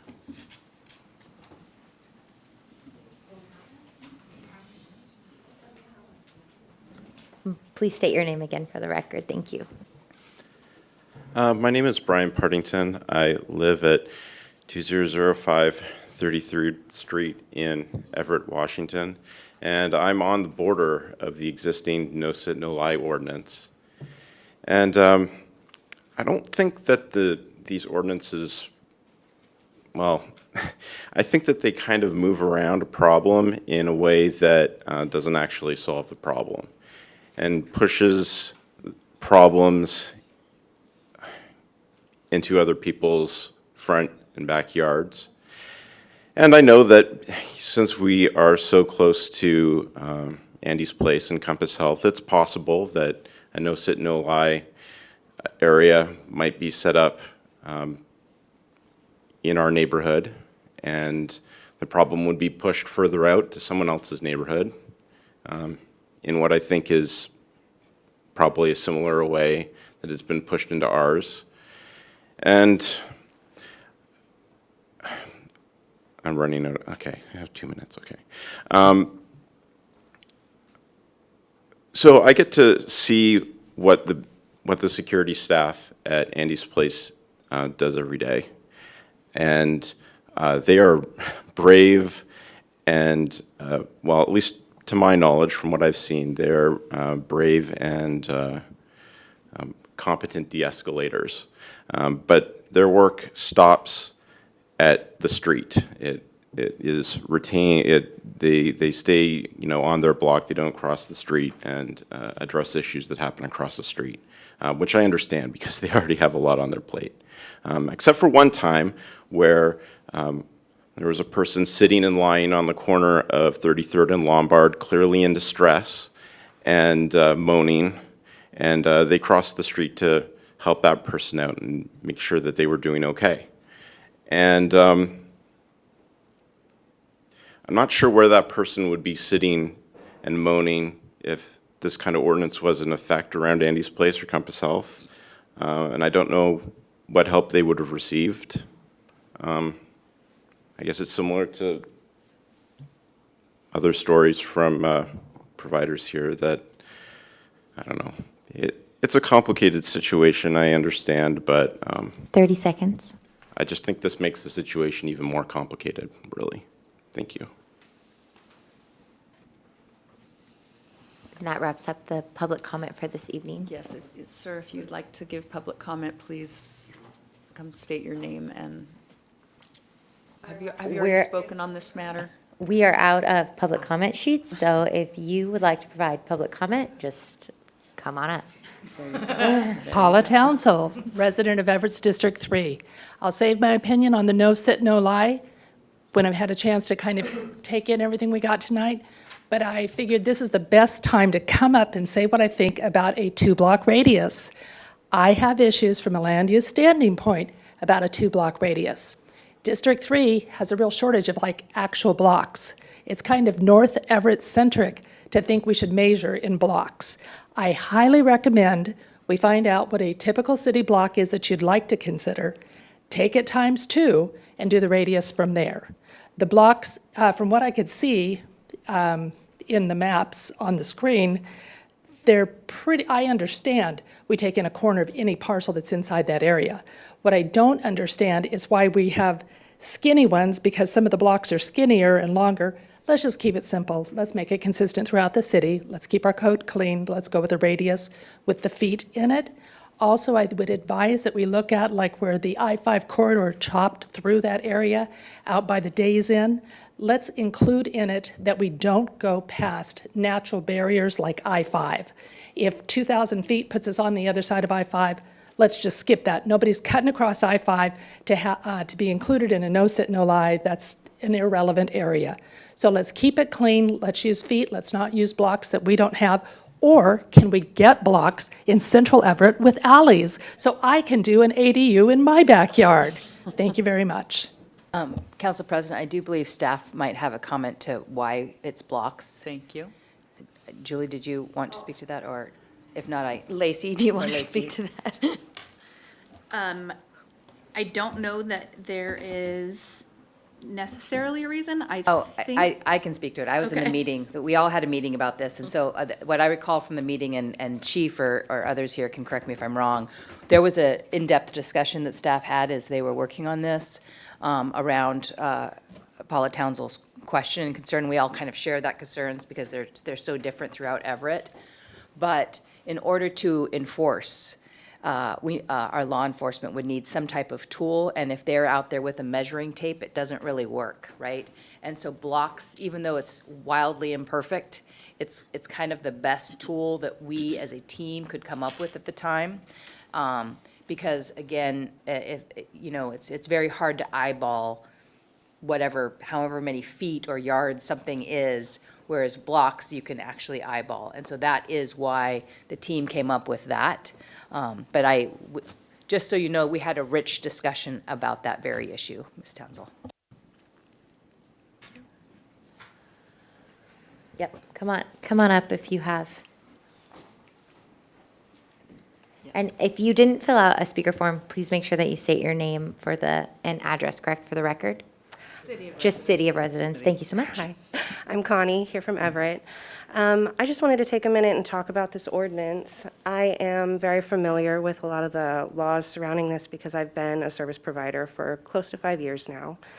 I just want to point out that, first of all, the Supreme Court said in Martin versus Boise that a camping ban is unconstitutional when there are not adequate shelter beds. Every single provider in this room can tell you that you don't have the shelter beds for the population that you have.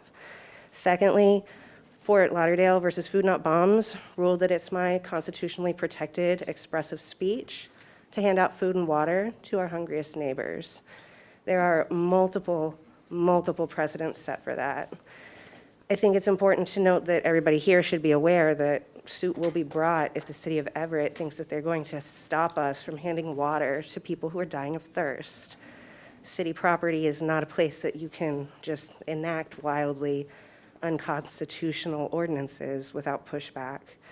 And if the previous suits brought against the city for violating people's constitutional rights are an average, I think I can put like 1.5 million soup cups on the streets of Everett with the suit. I think it's important that everybody here is aware. Nobody can claim that they're ignorant of the constitutional precedent that's being violated in this case. Thank you.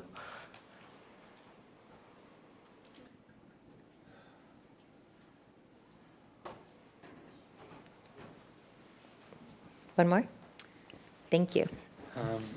Just to reiterate, I was a little off my game on the start. Mr. Cochran, Imagine- you've already spoken around this issue, so I'll allow it, but please make your I'm gonna be comments brief. brief. Yes. By pushing somebody away from a place where they feel safe, where they feel nurtured, where they feel like they matter in this city, just ensures that me, as somebody who's Narcan trained, use everything in an EMT wagon and at least have a familiarity with the homeless population. It's going to push them out onto these community doorsteps where they're not going to have Narcan, they're not going to know what the person's using, and they're not going to be able to save the life. Had that life but when the no sit, no lie law moved, I would not be able to save a life today. By pushing somebody away from the place where they have a known, where they have a familiarity, it's just going to push it out on the community that has no idea what the person's mental health state is, no idea what the addict used, and are not equipped with either the Narcan or the medical expertise to save that life. And that life, like a gentleman said, is going to be in your doorway, it's going to be in your business, it's going to be behind a thing. And the overdose is going to increase. Criminalizing it does not do anything. The jail is not a detox center. They're not equipped for 200 struggling addicts coming off of heroin or fentanyl to be in there. We don't have enough detox beds right now for the people that really want it. You're going to talk about forcing them into it? I struggle every day to find one bed, one male, one female, and fill it as fast as I can. And sometimes I have to drive like the bat out of hell to make sure I get that bed before somebody else gets into it. So unless we're talking about increasing detoxes, treatment centers, and a way we're going to make them matter, don't put a barrier around my place, because I know the client, I know what he's using at night, and I know how to save his life. The neighbors do not. Thank you. Yeah, I'll go ahead and keep this. Yes, please state your Yeah, name keep and this city brief. for the record. again. Wonderful. Luisana Hernandez, City of Everett. I just want to go ahead and clarify the situation because it seems, Brenda, that there was some confusion about this conversation about a community fridge. So I facilitate a mutual aid group called Punks in the Park Everett. We've been feeding folks for almost 2 years. And I know there are a couple of people on the board here that are familiar with our work because they're plugged into the community that they serve. So we have been serving food to people. We have been operating this fridge. It is very likely because I live near a service facility that this ordinance will impact our ability to continue to provide food and water to people in our neighborhood. It has been operational for 2 years, which means people have come to use it as a vital resource. We are at the edge of Delta neighborhood, which is a food desert. And that's very real. So I'm going to say one more time that this is potential infringement on my First Amendment right, because it is an expressive act for me. Thank you for your comment. Do we have anyone else who has not spoken on this matter that cares to speak at this time? Thank you. We'll move to council member comments and questions. Oh, yeah. Councilmember Ryan. Thank you. So the high impact area, it was stated that there's specific and identifiable criteria of what a high impact area is, but I'm not seeing a threshold level. Is there a threshold that's going to be included? Like a certain number of calls, a certain, anything? As written, no. There, it is, there's a threshold of the 6 months, and it allows for some flexibility for what sort of community reaction there is, what sort of calls we're getting from police, what the data actually shows. So there's not a designated threshold, no.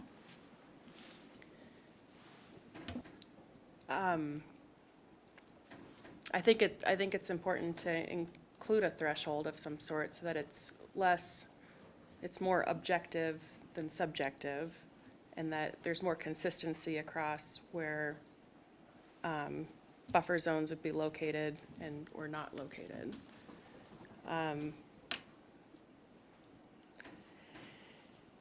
In the ordinance, it mentions large retail stores as well. It calls that out specifically, which I found kind of surprising. So are there any plans for buffer zones around large retail zones at this time? Large retail stores at this time?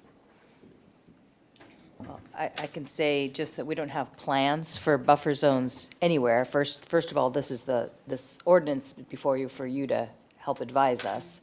I'll use a couple of examples. We've got stores have become in many ways de facto service centers, and those stores are asking for help in addressing the open public drug use and the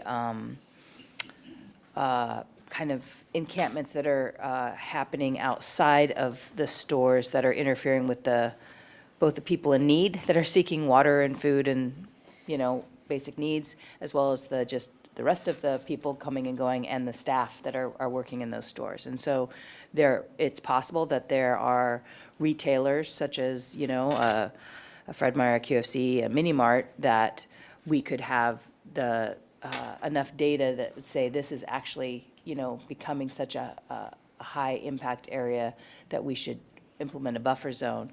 But there's nothing that is in the works. I don't have a list of things that police or community development are recommending.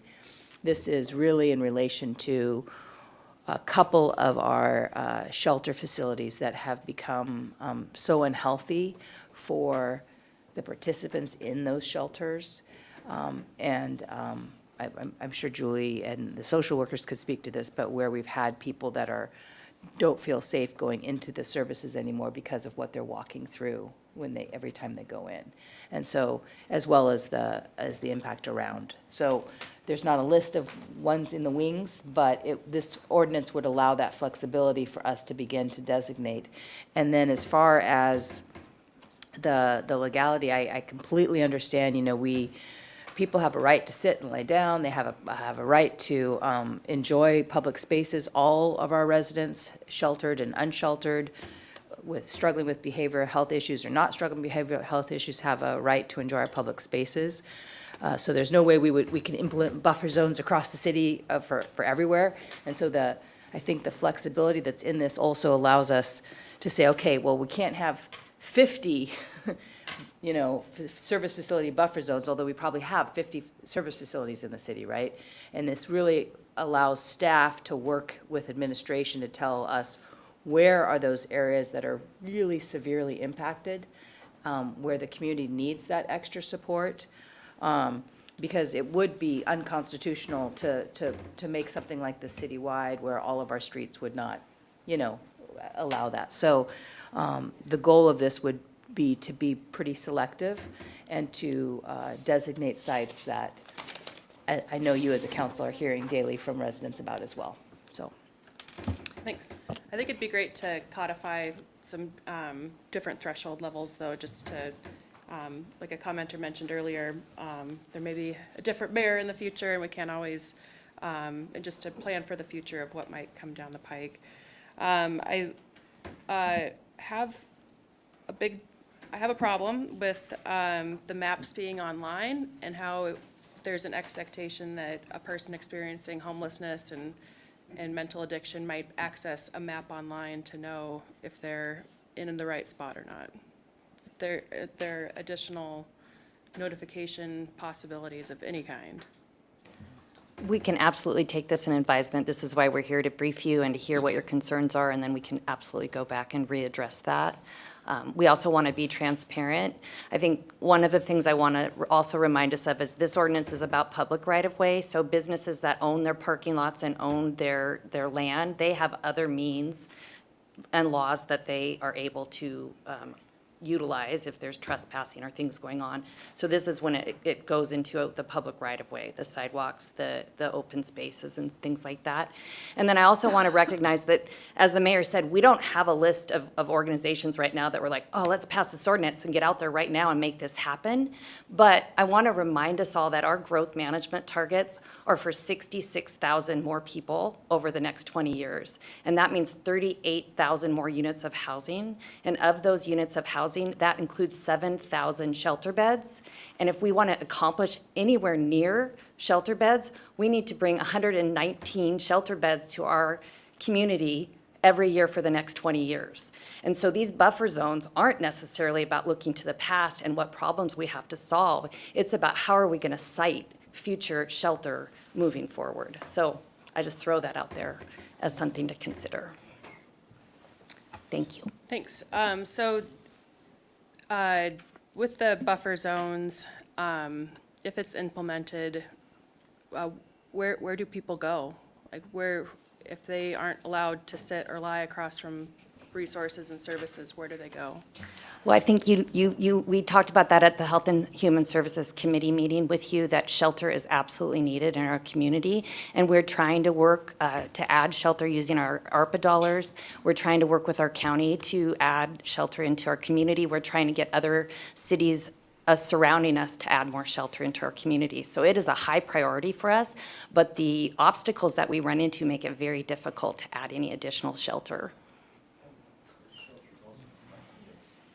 And then I think for Lacey, the question about the blocks, looking at the maps, I'm seeing like it's kind of tiny here, but it's like 5-6 blocks north, and especially for like the Phil Johnson ball fields, it's crossing over it's hard, I need better glasses, but 1, 2, 3, it seems more than just 2.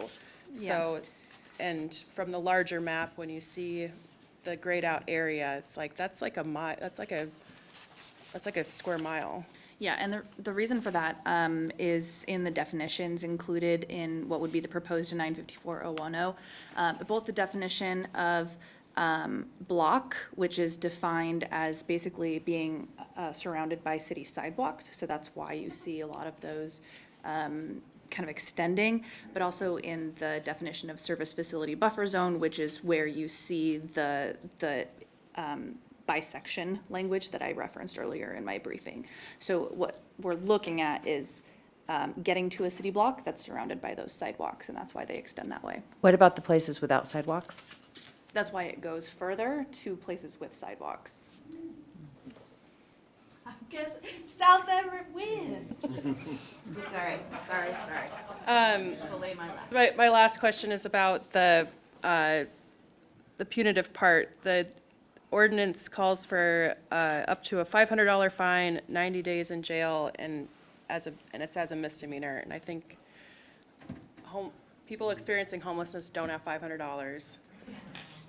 People experiencing homelessness, when they spend time in jail, it creates barriers for housing, creates barriers from employment.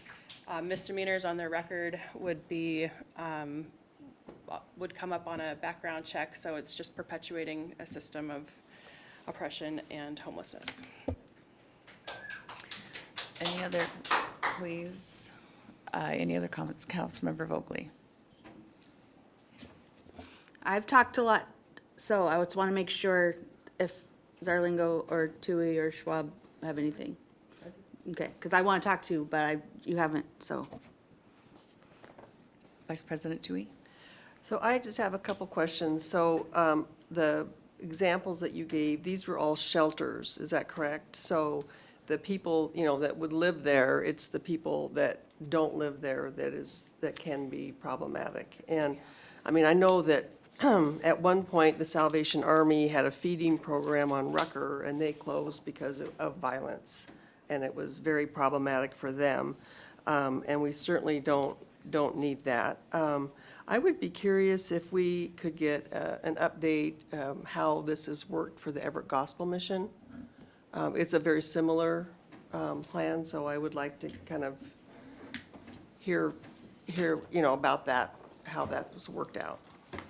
Well, off the cuff, that we had a dramatic reduction in public work calls, in public safety dispatch, and certainly improve community demeanor, and the businesses have been extremely happy to be neighbors to the Pallet community because they have like a safety and security provision built in. One of the business owners told me that the no sit, no lie ordinance was the best thing that happened to his business in 40 years. So for that community, it was a positive. Okay, thank you.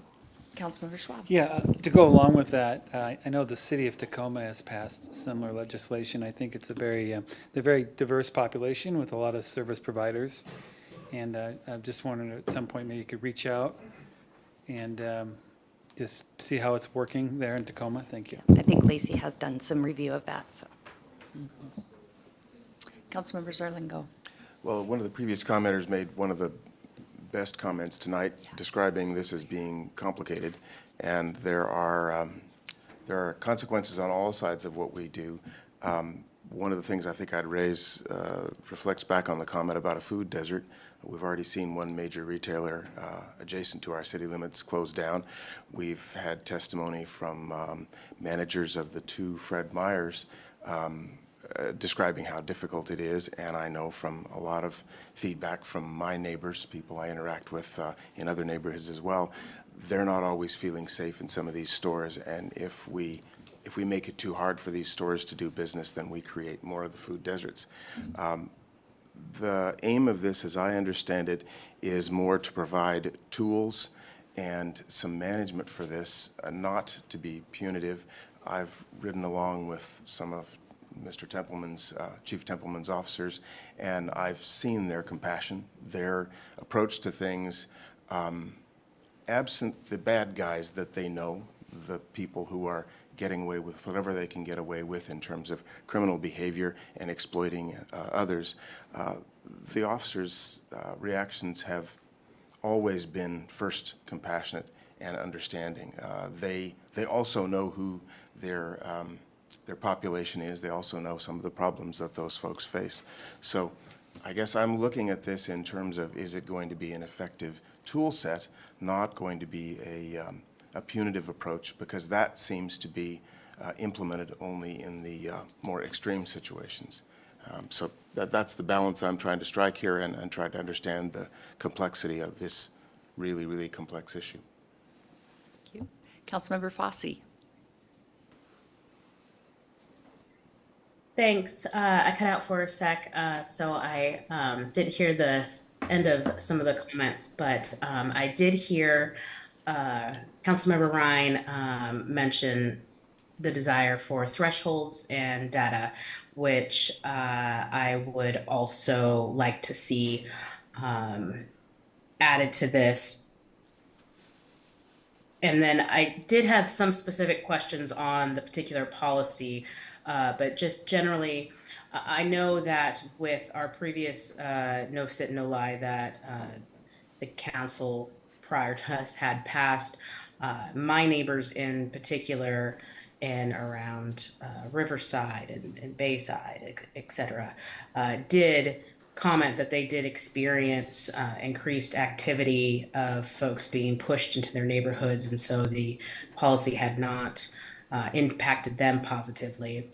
And I know that some service providers had difficulty following up with folks that were seeking assistance or help because they knew where they were going to be beforehand, and with the no sit, no lie, it dispersed people a lot more, and they did end up going into a lot of neighborhoods.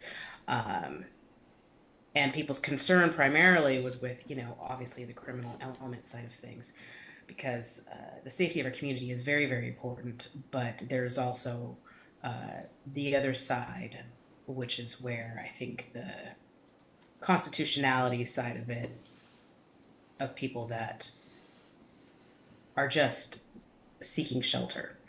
And those folks, I just want to make sure that we're not enacting policies that are unduly cruel. And when I say that in pairing with the other policy that we're looking at criminalizing public use, because a lot of this ordinance, and somebody had mentioned earlier, potential illegal activities, and the reasoning and the justification for this policy is being kind of, that public drug use. And if we're already criminalizing that and we have that tool to pursue there, does this policy then just lean towards more of penalizing the unsightly? And I want to make sure that we're being very careful and walking that line and keeping our community safe and pursuing policies that are helping people and not hurting people. So with that in mind, I do have a specific question about page 4. And this may be more on the legal side of things. On the prohibitions, you put an exception out there for demonstrations. What would prevent somebody from specifically saying when they're being told to move along or be subject to some sort of penalty that they are simply demonstrating their First Amendment alive? Because that is an exception on here. And I'll go ahead and answer that. I think some of that is we're going to have to see what the facts that are presented to us in the moment are showing us. Because it may very well be that it's clear that this is not a demonstration, and simply saying that it's a demonstration is not going to pass legal muster. But I think more importantly, that subsection requires a city-issued permit for activities in order to fit squarely within that exception. And so absent a city permit, that's certainly going to weigh against the fact that it would be, a true demonstration. It does say or, it does not say and. Correct? The very last line, it would read, demonstration pursuant to a street use or other applicable permit issued by the city. Okay. As long as the legal is cool with that. Thank you. You're welcome. Thank you. Other questions or comments? Councilmember Vogely.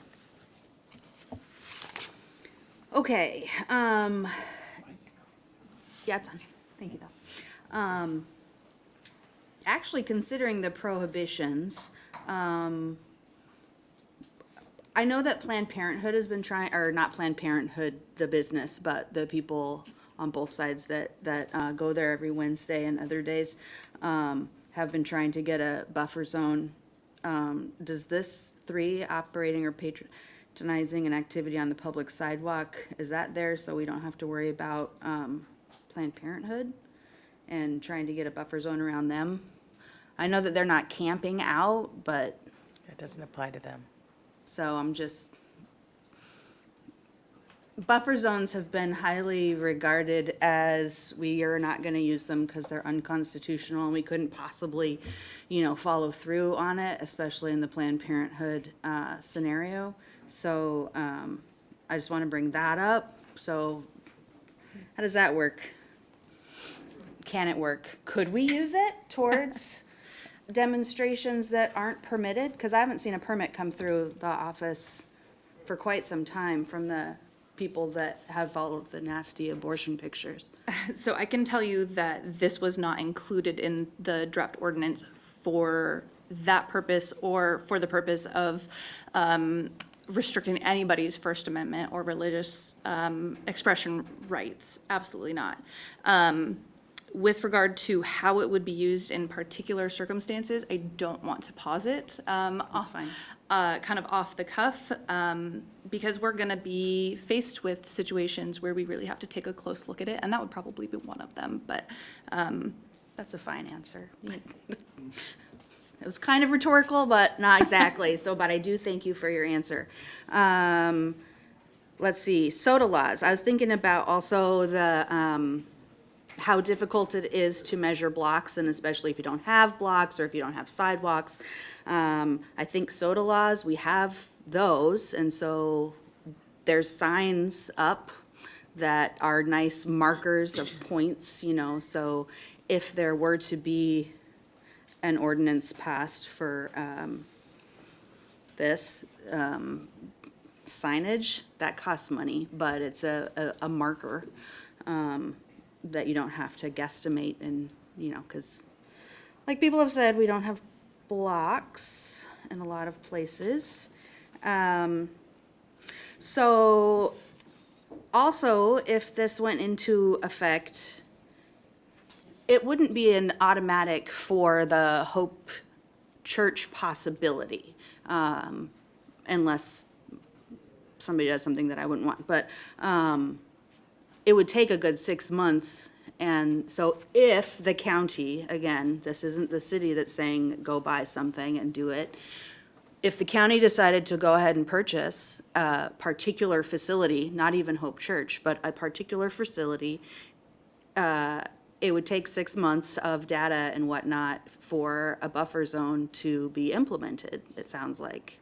I think that's actually not accurate. I think that for shelters or service, like day centers, those things, I would have the authority to designate that immediately. For the other ones, I would have to, we'd have to have 6 months of data.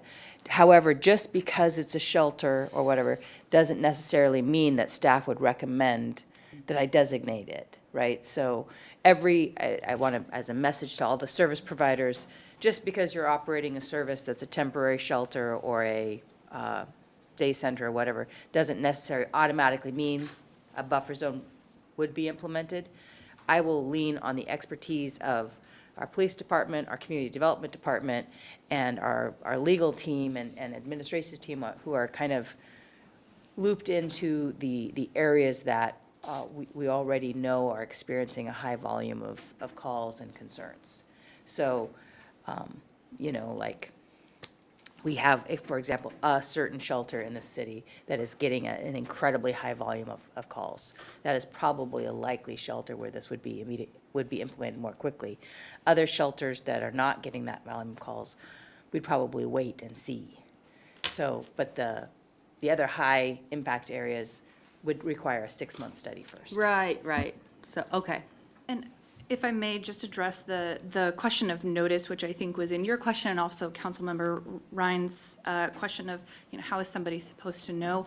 The statute still requires a warning first.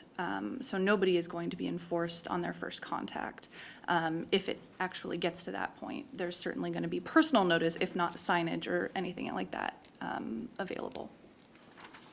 Okay. And if this goes through and it actually is found to be unconstitutional, nobody did anything about the no sit, no lie around the pallet shelters, but I know that we've already the city of Everett, Washington versus Bloom in 2016. We lost that case because there wasn't enough shelter beds for a person to go to. And so that was unconstitutional and we lost. And I was actually downtown and I saw a picture, so I saw a piece of paper stating that chapter 8.56, you know, it's illegal to lie down in this doorway pursuant to chapter 8.56 camping. And that is in fact still in our books, but it is unconstitutional, but somebody is using it as a relevant law. And so if this does go through and then it is found unconstitutional, is it still staying on the books like this one has? You know, how do we work with that? Because people are using this and it's not accurate. Couple of things. First and foremost, our EMC 8.56 has not been ruled unconstitutional on its face, which means that for every person it would be unconstitutional. Certainly the Martin versus Boise case makes it more complicated to enforce, but on its face it's not been ruled unconstitutional either locally at the state level or in the Ninth Circuit. Now, it has been, as applied to particular sets of facts, been adjudicated to be unconstitutional for that person. And so that's, that doesn't invalidate a statute on its face, and so that's why you still see that on the books, so to speak. With regard to this, if it were to be challenged in court and challenged on a facial challenge, which is, you know, we're saying this whole thing is unconstitutional, then it would cease to be operational. Certainly this council could take action to take it off of the books. But even if it remains on the books, it is as if it never existed in that case. That makes a lot of sense, and I very much appreciate that answer. Thank you. Can I ask a clarifying question? Yeah. When she refers to a doorway, though, isn't that private property? Isn't that treated separately from some of our, because I think private property owners can have no trespassing for whatever reason, just stay off my property. Is that correct? Correct. Okay, thank you. Offline, I'll let you know where it was. I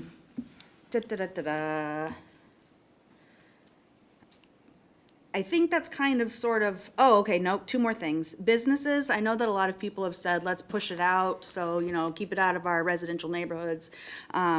And I think as proven by Smith Avenue, businesses are also very much, I'm gonna say the wrong word because I can't think of the right one right now, bothered by all of the criminal activity, right? So even if we were allowed to put shelters, or even if we chose to put shelters in commercial districts, they're still places that can get violently accosted, you know? So I'm just putting that out there because businesses matter, and even though I don't think that they're humans. And then I heard the word wicked in there, and I just wanted to caution on wicked because that's a dehumanizing type of word. I think staff referred to a wicked problem, not wicked people. Right, but when you use Wicked problem. wicked, it's dehumanizing. So just a context. Yeah, so that's all. Thanks. Any other council questions or comments? Well, I'll just add my 2 cents in on this. You know, I've been on this council a long time. I was here when we passed that original no sit, no lie ordinance that was deemed unconstitutional. It was wide sweeping. And what we learned subsequent to that time was that more targeted usage of some of that was helpful. We recently heard from the station area around the Smith Avenue area, business owners, when they came forward with regard to a business improvement area that was being planned in their city or in their neighborhood, and many of them commented that, that they didn't feel like the business improvement area was really necessary anymore because they had had such astounding success with the no sit, no lie, and just the other, you know, kind of eyes on the street kind of measures that had been taken in that area. So, so I don't know about the constitutionality of this, all that to say, I've been down that road before and don't want to do it again. But from my perspective, when we look at a law where the mayor has a lot of broad discretion, I too would like to see some objective measures for the high impact areas in particular. And I know we've done that before with like chronic nuisance ordinance where we have defined more carefully. It seems like otherwise it could be an opportunity. Well, if nothing else, if you're the mayor, you're going to get a lot of political pressure from people who think one incident could be worthy of a chronic or a high impact area. But it kind of makes it a little bit unassailable, I think, in that way. The other question, and I also agree with the idea that we might sign these areas like we do the soda areas, because I think it might be difficult for people to understand.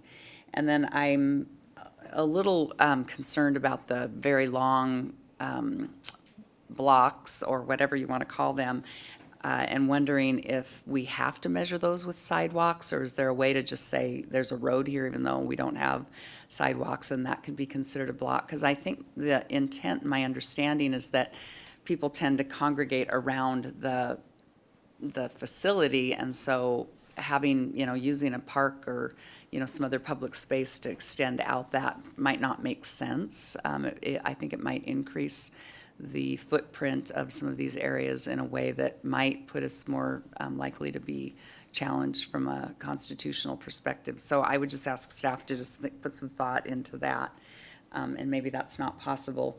But the other question I have is just, I'm wondering, in this kind of, the way that our ordinance is written, is that coming from another city that's using this same method? Are we making, you know, kind of designing this on our own, or are we seeing that this is a way of defining these impact buffers that are being used in other cities that we know of successfully?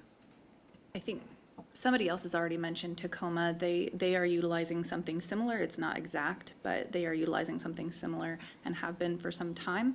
So I'm happy to reach out to contacts at Tacoma and see kind of what the effects have been since they passed that. Yeah, that would be helpful, and how they're defining these areas, you know, how are they actually identifying the areas that are where these are being used. I think that'd be helpful. And we've heard, so interesting, we've heard from homeowners who are very upset and worried about the impact of a facility in their neighborhood. We hear all the time from business owners who are similarly worried and concerned about the impact on their business. This is a problem that has no easy solution. If it did, we'd have solved it by now. So I don't know if this is the answer. I do agree that I think providing a buffer just makes people move to a different area. And I'm not sure how effective it is at the end of the day, but we do have, you know, people in our community that have concerns about this and feel like they're losing their whole livelihood in, you know, their business, the impact on their business. And so we have to just weigh all those things, and that's not easy to do. And I know everybody on this dais feels the weight of that decision. So more to come on that as this comes forward and we have more information. I think that takes us to the end of our agenda. Council President, I need to correct the record, I'm sorry. Yes. I misspoke earlier about the written public comment and said everyone was commenting on the Hope Church, and that's not correct. Donna Perigo, Amanda Messina, and Joe's Lab all commented on the Hope Church, whereas Liz Senning and Craig Scottdahl commented on items 13 and 16. So I just want to correct that and thank everyone for their patience today as I stumbled through this. Thank you. We've handled it. So we will be back. This briefing item will be back at council for second reading next week, and third and final reading again will be on May 3rd. And at this point, we have no executive session and no further business, so we are now adjourned.